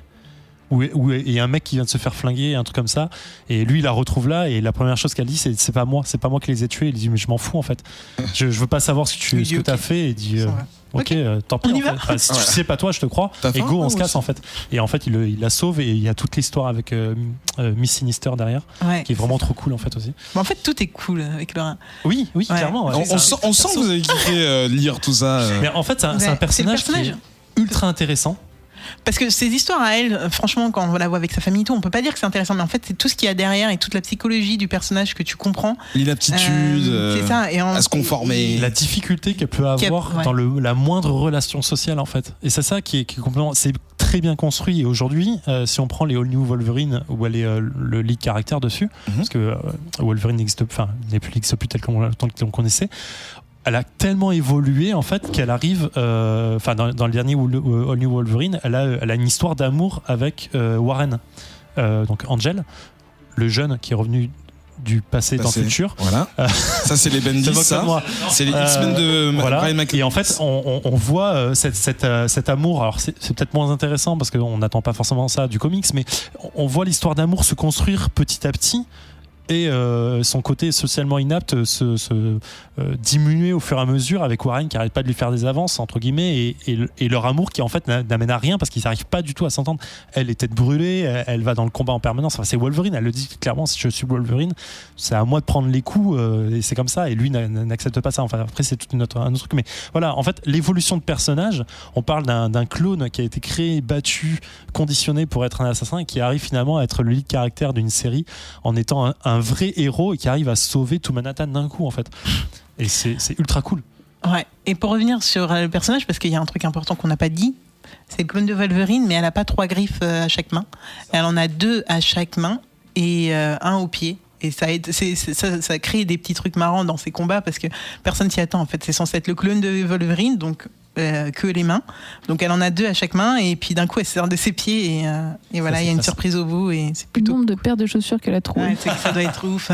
Quand j'ai découvert le personnage, je me suis dit, est-ce que c'est parce qu'elle a des mains plus petites ou machin, ou alors est-ce que c'est expliqué. C'est con, hein, mais c'est expliqué dans Logan. Ouais, c'est expliqué dans Logan, mais alors franchement, je sais pas d'où c'est sorti quoi. Non, mais je pense que ça doit être fait dans bon, un sens à vérifier. Alors là, si les auditeurs on connaissent la réponse, mais effectivement, t'as Xavier dans Logan, donc dans le film, qui dit qu'elle a une griffe au pied parce qu'elle est comme ça une femelle dans le sens des félins. Elle doit pouvoir chasser en fait parce que chez les félins chez les lions par exemple c'est les lionnes qui chassent et du coup elle doit être plus rapide pour pouvoir avoir d'autres atouts à la chasse et d'où la griffe au pied pour pouvoir s'élancer plus facilement en fait. Okay. C'est d'ailleurs dommage dans Logan qui trouve une signification à ça en fait, on s'en fout. Si c'est vrai c'est plutôt cool en fait, mais en fait dans l'idée d'avoir sa différence physique c'est cool aussi en fait. Et c'est une bonne surprise, encore on la connaissait pas donc voilà. Et niveau personnalité donc on l'a dit, enfin en fait c'est un personnage qui a été élevé pour la violence et que pour ça. Donc en même temps elle essaye de s'en dissocier. C'est-à-dire qu'elle essaye d'avoir une vie normale avec une vie d'adolescente, mais en même temps elle le sait, elle est programmée pour ça et donc voilà. Et donc ça m'étonne pas, enfin moi je suis pas du tout à là, mais ça m'étonne pas qu'elle pense qu'il faut qu'elle prenne les coups pour les autres puisque elle a été programmée pour ça. Elle est censée prendre les coups, elle est censée tout encaisser et puis défoncer tout après. Il y a le côté soldat en elle qui elle peut pas l'enlever quoi. Et en tout cas elle essaye, mais voilà, et d'où les distensions qu'il va y avoir à un moment où elle va rentrer dans l'équipe X-Force quand même, donc le bras armé des X-Men. Ouais. Donc ceux qui ont l'autorisation de tuer, enfin voilà, elle a 16 ans, je le rappelle. Bon, elle a tué plein de gens avant, mais quand même. Cyclope autorise ça. Wolverine va essayer de s'y opposer très mollement. Et donc elle va rentrer dans la X-Force et donc voilà, elle a toujours cette ambiguïté. Et pour moi en fait, là où Logan est bougon et caractériel et juste en fait il a envie d'être bougon quoi. Et bah elle en fait c'est plus de la colère qu'elle a et qu'elle n'arrive pas à extérioriser et du coup ça la rend, pour moi en tout cas c'est mon interprétation, ça la rend super violente parce que elle sait pas comment faire autrement en fait. Clairement elle est vraiment caractérielle, on le voit sur plein d'actions, enfin sur tout le début de l'arc avec Miss Sinister, tu vois que à chaque interaction qu'elle a avec un personnage qu'elle ne connaît pas, la première réaction c'est la violence, c'est instant en fait, elle peut pas faire autrement et c'est comme un chien qui aboie dès que quelqu'un passe la porte quoi. Ouais, c'est un peu ça et en fait c'est une réaction de violence de défense en fait, mais voilà, si je te tape d'abord en fait tu pourras pas me faire du mal. Ouais. C'est un peu l'idée et c'est ça qui en fait qu'un personnage super intéressant en termes de relations sociales en fait, et ça diminue par la suite et c'est ça qui est cool. Initialement Craig Kyle a quand même dit du personnage qu'elle était le Pinocchio de Marvel. Une arme samouraï qui tente de devenir une vraie petite fille. Ouais. Et enfin moi je trouve ça super émouvant et super enfin c'est choquant tendresse, et en fait. Ouais, tendresse, mais en même temps de l'apitoiement pour cette personne et on a juste envie qu'elle s'en sorte et que ça aille mieux pour elle. En tout cas en attendant elle a un gros mal-être et elle essaye de l'extérioriser en se faisant du mal. Il y a une scène assez hardcore où elle se défenestre, mais elle se jette dans le vide en fait et puis voilà, elle atterrit sur du... Et tout recommence parce que ça fait pas mal. Oui, enfin si, ça doit lui faire mal, mais voilà, en fait elle arrive pas à faire autrement et je crois que c'est Wolverine qui lui dit mais tu pourrais faire autrement. Elle dit ouais, mais en attendant ça fait du bien, donc je prends ce que j'ai quoi. Enfin c'est assez ouf. Le rapport à Pinocchio, on le voit pas mal de fois parce que du coup, c'est l'histoire que sa mère, qui n'est pas sa mère, Dr. Kingley, c'est l'histoire qu'elle lui raconte en fait. Parce que malgré le fait qu'elle n'ait pas le droit de la toucher normalement, qu'elle n'ait pas le droit de la rendre humaine, c'est censé être juste une arme, de temps en temps, elle lui raconte, en fait, elle planque le livre de Pinocchio et elle lui raconte à chaque fois l'histoire de Pinocchio pour la rendre humaine. Dans l'art de la guerre, elle est. Voilà, oui, c'est ça. Elle est en train de lire l'art de la guerre, en fait, dedans, c'est Pinocchio. C'est énorme.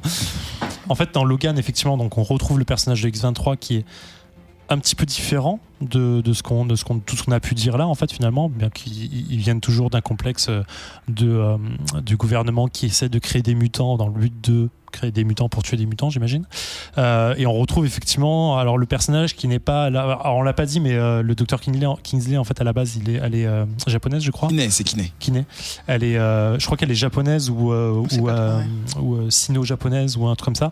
Mais du coup, c'est pour ça que Laura, X-23 a une tendance un peu à être eurasienne dans l'idée, c'est pour ça qu'elle est un peu dans ce style-là. Mais dans Logan, elle est mexicaine. Latinos. Je n'irai pas jusqu'à dire, je sais pas, donc voilà. latinos. La comédienne espagnole, mais elle est supposée venir du Mexique. Ouais, voilà, c'est ça.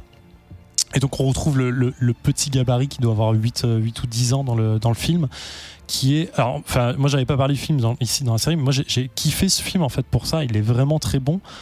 Bon, le côté futuriste est un peu à laisser passer, je trouve, mais voilà, le traitement du personnage de X-23 dans le film est très très bien en fait. C'est un personnage ultra violent qui parle pas, donc qui est vraiment le côté asocial au possible, qui fait ce qu'il sait faire, c'est-à-dire tuer et se défendre quand on l'attaque, ne serait-ce que verbalement, et qui a un traitement qui correspond complètement au standard de ce qu'on vient d'évoquer en termes d'origin story, qui est ultra violent, qui comprend pas qu'on lui dise non ou qui veut faire ce qu'il veut. À partir du moment où il est libre, elle a envie de faire ce qu'elle veut, et ça, elle y arrive. Et le rapport à Logan derrière avec son pseudo-père, qui est finalement vraiment son père, dans un sens, c'est son ADN, il est bien représenté, je trouve, dans le film aussi, donc il est super intéressant. Alors, est-ce qu'un clone est un parent ? Voilà. Tu vois l'idée, oui, mais dans le film, justement, c'est de la recherche... 102%, c'est genre what ? Quelque chose à ajouter ? Oui, moi j'avais juste mais on n'a pas trop le temps, mais j'avais juste un gros bémol, ouverture de débat sur les tenues qu'on donne à X-23, parce que ça m'a un peu fait rire cette polémique qu'on a eue sur Riri Ironheart récemment avec son camp. Je sais pas si vous vous rappelez sur internet quand il y avait une cover où elle avait le nombril à l'air. Bon, les tenues d'X-23, je veux pas dire, mais il y a quand même du niveau. Enfin, en fait, elles sont sexy.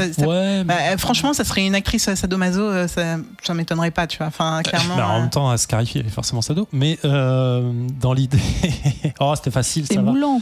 C'est moulant. En fait, dans la série actuelle, elle est habillée en Wolverine. Pour femme, elle a un costume pour femme, elle est habillée en Wolverine en jaune et bleu. Donc, il n'y a pas de bouton rose dessus, y a pas de... Non, okay. Elle est complètement. Elle a son costume de Wolverine en fait. Voilà. Je sais pas comment dire. C'est plus simple que ça. Quoi. Cool. C'est pas Gwenpool où elle est habillée tout en rose avec des cœurs partout, oui. Elle a quand même ses cheveux relâchés. Ce qui est très important dans un costume Marvel pour les filles, il faut toujours voir les cheveux relâchés. Oui, pour savoir. Ça, pour l'identifier. C'est visuel, on sait que c'est une fille. Ça et un peu de rouge sur la bouche, pour voir que c'est une fille, voyons. Je trouve pas au marketing Marvel. Je trouve dur. Je pense que c'est juste des repères visuels de base pour voir. Oui, c'est justement ce que je reproche. Bon, c'était juste ma parenthèse ironie par rapport à la polémique Riri. Et vous avez une conclusion Conclusion. Est-ce qu'on a une conclusion Nivray fait la conclusion Nivray au lieu de regarder ton portable comme ça là. Comment ils sont méchants avec moi. Mais non, et moi j'aime beaucoup X23 parce que du coup l'avantage c'est que j'ai dû relire pas mal de choses pour pouvoir suivre la discussion de ce soir. J'avais lu du coup le gros Nyx qui est sorti, qui en fait regroupe X23 et Nyx. J'avais beaucoup aimé la partie X23, beaucoup moins la partie Nyx, ça me parlait moins. Et du coup j'ai découvert Target X que j'ai adoré, mais parce que j'adore du coup le personnage de X23. Et je me suis fadé tous les X23 là, 2010 à 2012. Au début ça va, et puis plus ça va, moins ça va. À la fin ça ressemble à des espèces de romans graphiques de manga où ça brille de partout. Enfin, j'ai un peu lâché vers la fin. C'est vrai que niveau dessin, il y a une évolution très très étrange. Et sinon c'est cool, c'est un personnage qui est hyper intéressant parce que malgré le fait qu'elle n'a pas une enfance très facile, c'est hyper intéressant la manière dont ils l'ont construite, ce côté avec les phéromones qui la font réagir, son envie en fait d'un côté de devenir humaine, cette petite fille, malgré le fait que tu lui mets un truc sous le nez et puis elle te bute tout le monde. C'est vraiment un personnage qui est intéressant, qu'ils ont pas trop mal développé. Là, l'avoir intégré dans le film, ça permet de la présenter un peu plus au grand public. Moi, je la connaissais avant, mais de l'avoir là à l'écran, ça fait plaisir parce que on retrouve un peu ce qu'on a en tête du personnage, même si dans les détails, c'est pas exactement la même histoire. Donc ouais, c'est un bon personnage que j'ai beaucoup aimé. Je suis quand même surpris que vous n'ayez pas fait la référence au jeu Marvel vs Capcom 3 dans lequel c'est un personnage 100% jouable. Mais bon, évidemment, c'est pas un jeu histoire, donc elle n'est pas développée. Mais il y a bien il y a un commentaire qu'elle fait quand elle se bat contre Wolverine qui est dans l'équipe adverse. Wolverine dit I'm the best at what I do. Et X23 répond I'm the second best at what I do. Donc elle sait quand même qu'il y a une espèce d'ordre parce que bon bah le vieux voilà il a fait comme tu disais tout à l'heure Zef toutes les guerres et il a l'habitude et X23 sait que c'est une arme mais qu'il y a quelqu'un au-dessus. Bah, si on devait quand même dire qui défonce qui aujourd'hui là. Le seul vrai combat qu'on tu les mets, ouais, vas-y. Non mais c'est Holman Logan donc non il est vieux enfin on le laisse non mais le seul vrai combat tous nos auditeurs qui ont plus de 25 ans désolé. Les seuls vrais combats qu'on voit dans Target X elle est plus intelligente que lui et s'il devait mourir c'est une machine à tuer. Lui il a il a un côté humain qui est beaucoup plus fort alors que elle s'en fout, elle bute quoi. Lui il a eu 100 ans pour les développer.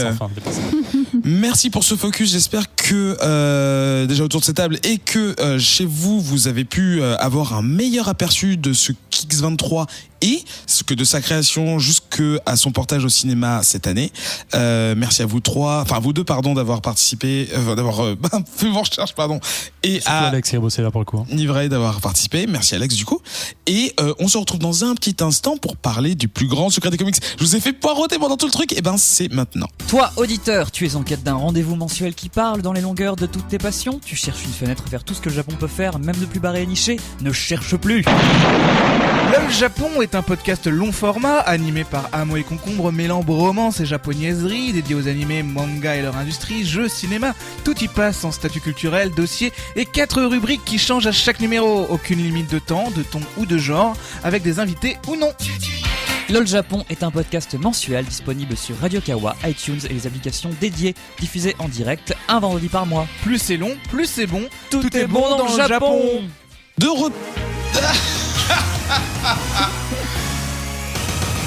C'était fait exprès.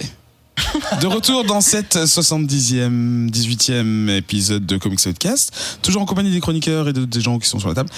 Nous allons parler maintenant d'un documentaire que nous avons pu visionner ce matin pour certains et hier soir pour d'autres. Tout le monde connaît Batman, je pense, autour de cette table et chez vous aussi. Et voilà. Et beaucoup de gens savent qu'il a été créé en gros en 1939 par Bob Kane. Mais si je vous disais que c'était en partie faux et qu'une autre personne était lourdement impliquée dans sa création, il y a un journaliste / auteur / gros fan du nom de Mark Tyler Nobleman, j'ai dit que c'est un auteur je crois, qui a décidé de découvrir la vérité autour de la genèse du personnage et il commence une enquête qui prendra de longues années pour tenter de révéler au monde ce que Nobleman appelle lui-même le plus grand secret des comics. Donc dans ce docu, on nous présente l'auteur Bill Finger, retenez ce nom, collègue et ami de Bob Kane, donc la légende créatrice de Batman, qui depuis les 80 années qui composent la carrière de ce personnage, n'a jamais été crédité sur les comics ou au générique de films ou d'adaptations télé. Et dans ce docu, donc, on voit donc Nobleman et les descendants de Bill Finger, qui est donc mort, parler de leur difficile combat pour l'accès au crédit. Le crédit du nom de Bill Finger au même titre que Bob Kane, car son cas, c'est d'essayer de présenter Bob Finger comme un co-créateur de ce personnage. Alors déjà, parmi les personnes autour de la table, est-ce que vous saviez, avant ce documentaire, que Batman avait 2 créateurs? Non. Alors tout le monde peut répondre. Alors moi je le savais, mais si tu me l'avais demandé, je n'aurais jamais pu dire qui c'était. Mais je savais qu'il y avait eu une polémique sur la création du personnage. Et toi Alex? Moi je suis désolée, je fais partie de ces gens qui regardent pas trop qui écrit, qui est scénariste, non, mais c'est juste un dessinateur et du coup j'essaye de m'améliorer avec Comics Sidecast mais non, clairement non. Bonsoir. Et Gaylor, alors, qu'est-ce que t'en penses? Oui, je le savais. Ah, d'accord. Ah, voilà. Si, c'est vrai. J'ai lu des articles. Sur je me suis des renseigné magazines. sur les Internet. Du coup, le fait d'avoir appris ça, bon, ça vient un peu tard dans le documentaire, et de toute façon, c'est pas un spoiler parce que ça fait 3 ans, pardon, on en parlait tout à l'heure, depuis 2014, que Bill Finger est maintenant crédité au même titre que Bob Kane pour la création de Batman, mais le fait de l'avoir peut-être donc découvert, oh là là, dans ce documentaire, qu'est-ce que cette révélation peut changer pour vous quand vous voyez ça? Est-ce que c'est une injustice corrigée ou est-ce que rien à faire, en fait, ça revient au même? J'aimais Batman avant, j'aimais pas Batman après. Moi, ça change rien par rapport au personnage. C'est juste que Bob Kane, on l'estime un peu moins. Il passe un peu pour un connard dans l'histoire. Ouais, c'est un peu. Et sinon, non, du coup, j'ai ouvert mes comics de Batman pour voir quand est-ce qu'il y avait le deuxième nom décrit. Quand est-ce que le crédit est arrivé. Et du coup, je l'ai trouvé sur le Batman et les Tortues Ninja. C'est une bonne référence. En fait, je trouve que c'est un peu injuste. Enfin, alors, le docu est très bien. Il est vraiment très bien. Il est très bien monté. L'enquêteur Mark Tyler Nobleman est super intéressant quand il parle. Le montage, putain, tout est vraiment très bon. C'est un vrai documentaire à l'américaine. Donc, ce qui fait que c'est super intéressant. Malgré tout, ça reste un documentaire à l'américaine. C'est pour ça qu'il est aussi chiant, en fait.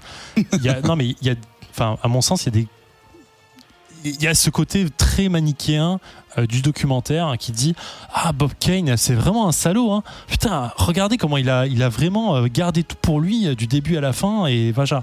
Alors je vais me faire un peu avocat du diable. Le problème, c'est que voilà, il présente vraiment tout le truc noir et blanc, quoi. C'est Bill Finger, c'est un peu l'artiste oublié. Alors c'est vrai, hein, dans un sens, lorsque vous regardez le documentaire, c'est vraiment l'image qui est tirée, mais les côtés un peu larmoyants lorsqu'on retrouve sa descendance perdue qui prend 15 secondes pour pleurer à l'écran pour montrer qu'elle est triste d'un événement qui s'est passé il y a 50 ans. Enfin, tu vois, il y a un côté vraiment très américain là-dessus, et ce qui fait que le documentaire est aussi un peu chiant pour ça, quoi. Alors, je veux pas être l'avocat du diable de l'avocat du diable, mais la dame pleure parce qu'elle repense à son père qu'elle a pas vu depuis des années, parce qu'il est mort du sida. Voilà. Je suis d'accord, ça c'est triste, mais si tu veux, il te laisse 15 secondes à l'écran, ça, alors qu'en fait. Un vrai documentaire américain. Voilà, c'est un vrai documentaire à l'américaine.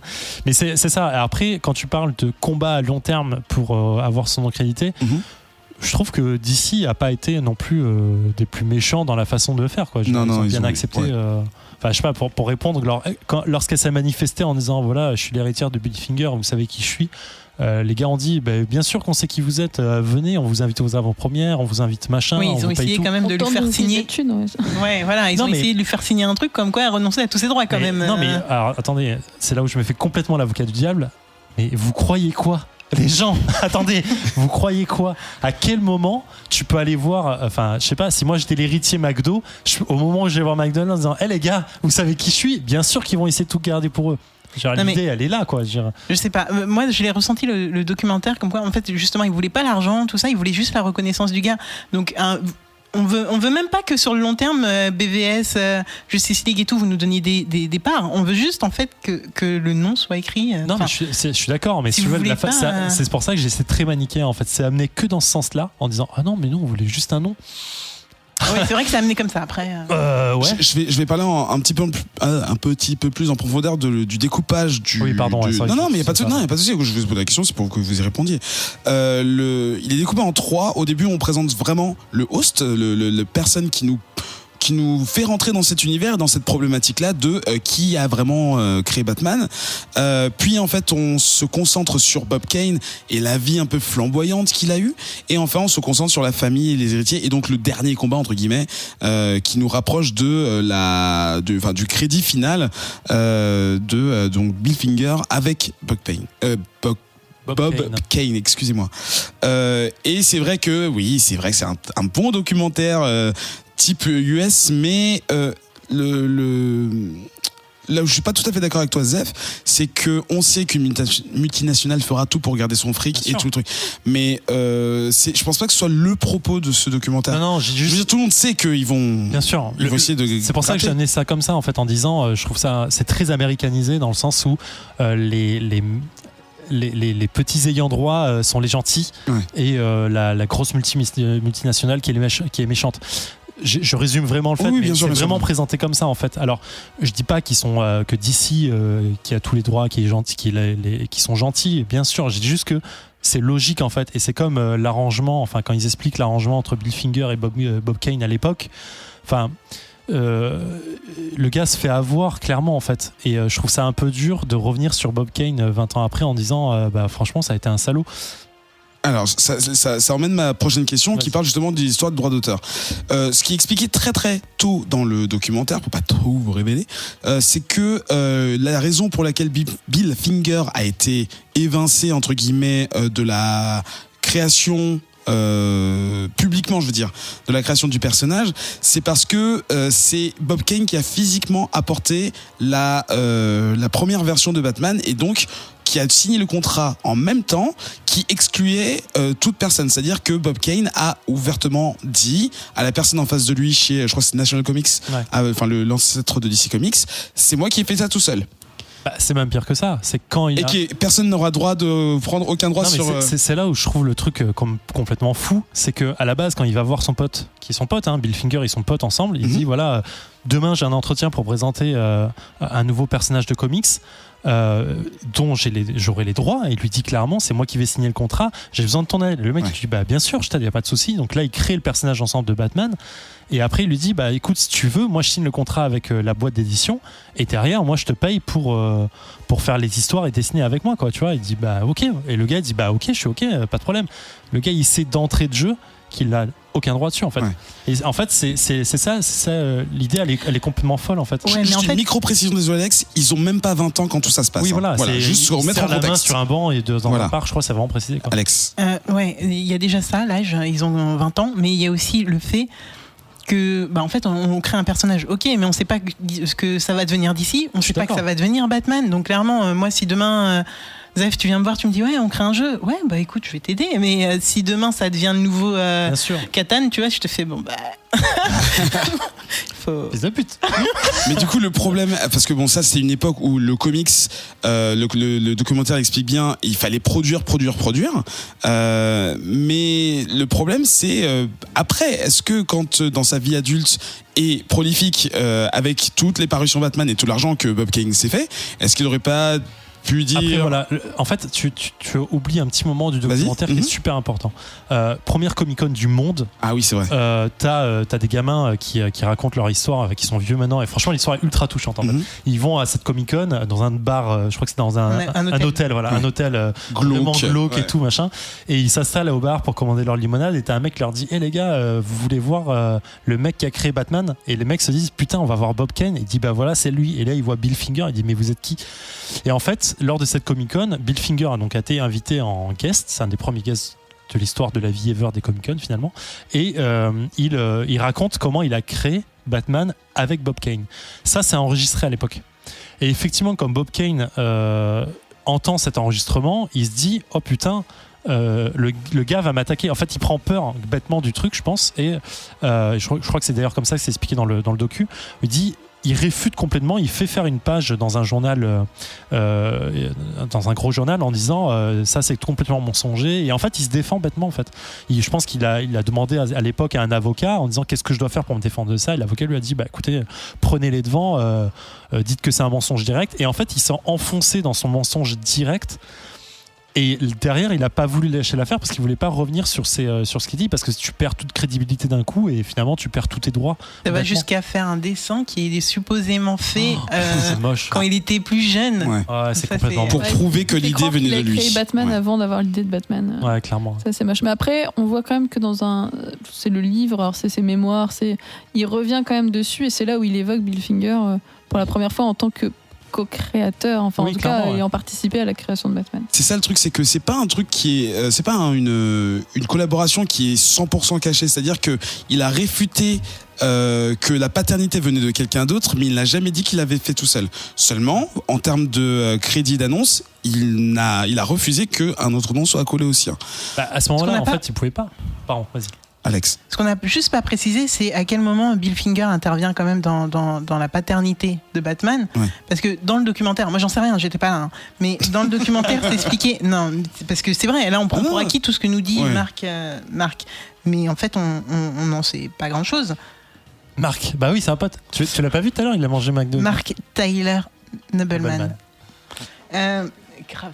Et donc, cette personne nous dit quand même que Batman, son costume, on le doit à Bill Finger, que le nom de Gotham City, on le doit à Bill Finger, que la naissance, enfin la mort des parents de Batman, genre juste le truc fondateur du personnage, on le doit à Bill Finger. Ou alors c'est de sa faute.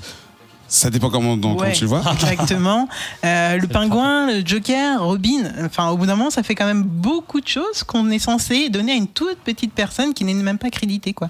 Donc, oui, en fait, c'est ça. C'est que il dit clairement que tout l'univers de Batman et enfin le Batman, ce qui fait la base du Batmanverse, finalement, c'est le gars bis qui n'a jamais été crédité qui l'a amené, et que tout ce qu'a amené Bob Kane, c'est le nom, en fait. En disant, je vais créer un homme qui est l'opposé de Superman, et c'est tout, en fait. Hein? C'est exactement ça. Et finalement, c'est un peu, enfin, effectivement, ça fait un peu moche. Après, la façon dont ils décrivent Bob Kane avec étant le demi-salaud, comme il est à peu près évoqué dans le documentaire, hein, c'est un mec qui est un showman, en fait. C'est le mec qui voulait juste avoir de la renommée, et il s'est servi de ça. Il a voulu garder ça pour lui parce qu'il savait que c'était la base de son famous, en fait, et du coup il a jamais voulu se mettre en porte-à-faux par rapport à ça, ou sur la fin de sa vie, puisqu'il savait qu'il n'y aurait plus rien à faire et que l'autre de toute façon était déjà mort. Hélène ? Après, c'est vrai que le documentaire est aussi intéressant parce qu'on est vraiment dans cette sorte de marque qu'on ne sait pas qui il est, on ne sait pas d'où il sort. Il le dit lui-même, il n'est pas héritier, il va mener sa petite enquête tout seul. Pendant 10 ans. Pendant 10 ans, et donc du coup tu rencontres aussi sa famille avec ses enfants qui ont vécu toute leur vie avec ce Bill Finger dans leur tête. Il fait quoi dans la vie, papa? Bill Finger. C'est qui son meilleur ami? Bill Finger. C'est vraiment fou, quoi. Et qui dit très bien qu'il n'est pas héritier, mais que voilà, arrive un moment dans son enquête, il a ce but de trouver un héritier, il a des premiers espoirs. Enfin, j'ai trouvé ça aussi intéressant parce que moi j'aime bien fouiller. Tu dois aimer Secret d'Histoire. Mais non, mais je fais de la généalogie par exemple pour ma famille, donc c'est toujours intéressant de chercher ces trucs-là. Et on le voit chercher dans l'annuaire, il va appeler je sais pas combien de personnes pour essayer de trouver tous les fingers du coin. Enfin, c'est assez aussi impressionnant à voir jusqu'où il a été pour un crédit à la fin, quoi. Et le documentaire m'a même touché. Après, c'est très américain, hein, je reconnais, mais j'ai versé une petite larme à la fin. Dieu. Mais non, mais on est deux. Disons qu'en fait, ils sont pas gentils. C'est que t'arrives à l'accomplissement de sa mission, parce que sa mission, c'était de faire reconnaître Bill Finger. Et t'arrives à la fin, et tu fais il a réussi. Même si tu te doutes qu'il a réussi, tu vois, il suffit d'ouvrir un comics Batman maintenant, un truc récent, mais c'est écrit dedans, mais c'est genre la réussite du truc à la fin. Et tout aussi émouvant, t'as toutes ces personnes qui témoignent et qui ont bossé précédemment avec Bill Finger et Bob Kane, qui viennent et qui sont juste là pour juste rétablir la vérité. Hein. Ouais. C'est super émouvant, moi j'ai trouvé. Un gros merci à Ben pour ce... Ouais, oui, c'est Ben qui nous a suggéré ça en période de sèche. Et il y a un grand panel d'auteurs et d'artistes connus qui participent. Il y a Kevin Smith qui est donc le fil rouge de cette émission. Il y a Jeff Lemire aussi. Non, je sais pas si t'as vu. Ça, c'est un mensonge. Ah merde. Je suis désolé, je vais pas le faire regarder pour rien. Je veux qu'il le regarde pour son. Mais non, c'est assez marrant de voir il y a quelques noms que je n'avais jamais. Il y a Daniel Andreev aussi qui fait une apparition. C'est faux aussi. Mais qui sait s'il y a. McFarlane. Oui, est-ce que Todd McFarlane aussi, ouais, putain, qui a et ce que je retiens, c'est que le pouvoir des fans, quoi. Le pouvoir des fans, carrément. Un mec avec un peu de dévouement, il a pu bon, c'est pas un tremblement de terre non plus, ça l'est pour la famille, enfin les ayants droit et tout ça. D'ailleurs, je sais même pas s'il touche quoi que ce soit, hein, mais enfin à mon avis, il doit partir. Il parle à la fin d'un contrat qui est clos entre deux, qui peut pas voir et dont il peut pas parler, qui a entre DC et la famille. Et forcément, et ils touchent de l'argent, ils peuvent pas laisser un truc comme ça. En fait. C'est agréable de voir que la simple petite croisade d'un mec tout seul, hein, qui a fait des Comic-Con, qui a porté des t-shirts, qui a fait des blagues, qui a donné des t-shirts, qui a fait des blagues aux personnes qui étaient là juste en visite et tout, et ben au fur et à mesure Twitter s'en est pris. D'autres artistes qui n'étaient pas forcément là à cette époque ont dit oui, je comprends le combat et tout. Enfin, ils étaient vraiment convaincus. Et quand il arrive enfin à son but, et ben comme si je sais pas, quelqu'un qui avait envie de manger peut manger. J'avais plein d'autres analogies, mais elles étaient toutes. Aucune était soft. Il a accompli un miracle. Ouais, il a accompli un miracle. Il y a une libération où tout le monde le remercie sur Twitter. C'est ça devient un héros.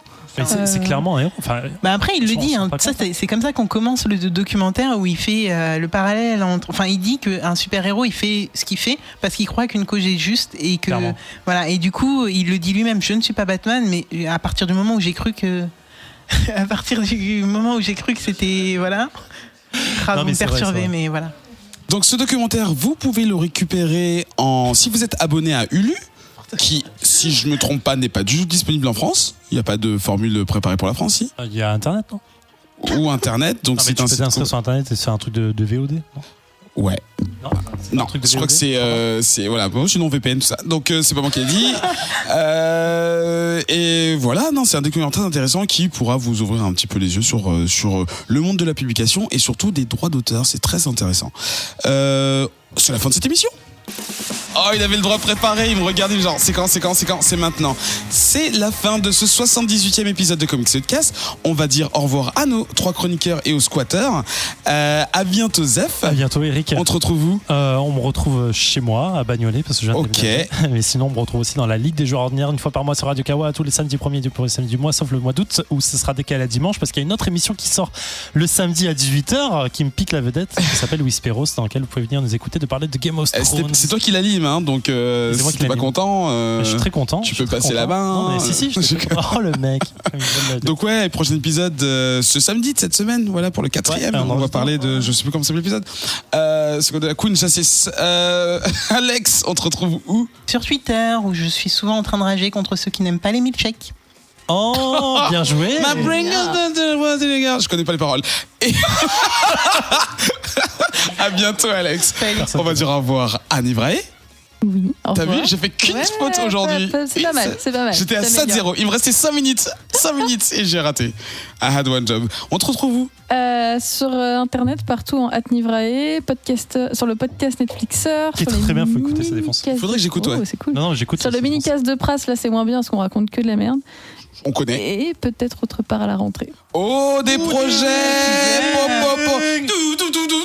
Je fais bien. À bientôt. Non, elle rit. Non, alors là, en fait, elle est en train de rire silencieusement. Voilà, elle ne rit pas sonorement. Voilà, c'est. Putain, c'est génial d'avoir un rire silencieux. Non, c'est horrible, ça fait des blancs. Gaylor, t'es venu, mais tu vas repartir. Incessamment sous peu, oui. Enfin. T'es enfin revenu, c'est ce qu'il voulait dire. Merci. Non, mais je suis pas là pour être gentil avec toi. Hein. Et je dois répondre à ça. Oui, démerde-toi. Pourquoi il y a un lag entre vous deux encore? Ça capte très mal. Eric, on sait toujours pas ce qu'il lit du coup. Non, oui. Qu'est-ce que tu lis, Gaylor, en ce moment? Eric, je vous reçois mal. Gaylor, qu'est-ce que tu lis en ce moment? Qu'est-ce que tu as conseillé là tout de suite à la volée sur un Comics Podcast? Je me suis rendu compte que je lis une grosse partie des séries Marvel et tout, c'est cool, mais je me suis rendu compte que j'avais 4 ans de retard sur The Walking Dead. Et j'ai tout lu la semaine dernière pendant que j'étais en train de guérir de l'appendicite. T'as pleuré. Oh, il est obligé de te plaindre. Oui. Non, mais c'est bien. T'as pleuré ou pas? Oui, beaucoup d'écarquillements de yeux et de larmes qui coulent et grosse émotion. Je pleure dans mon cœur. Et tu lis Secret Empire ou pas?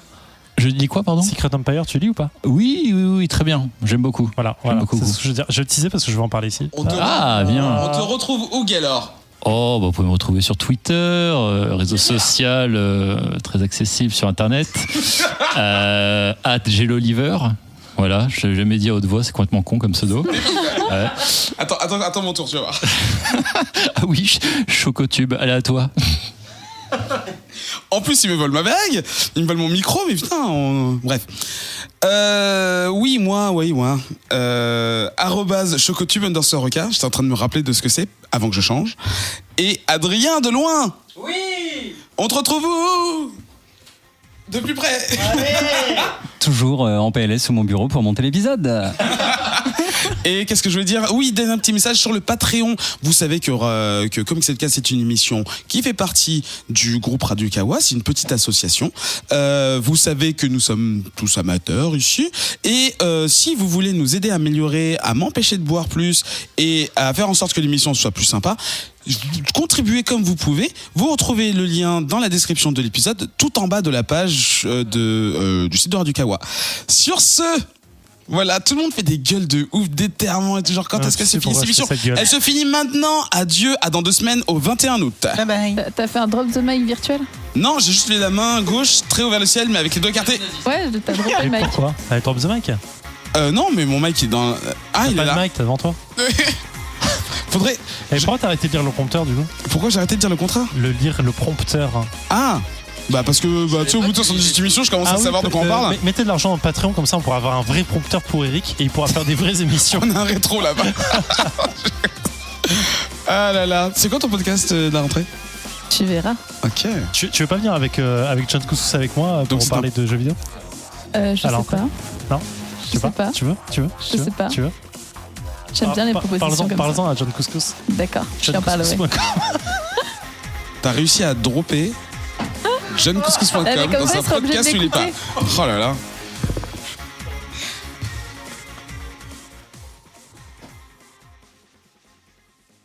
Drop.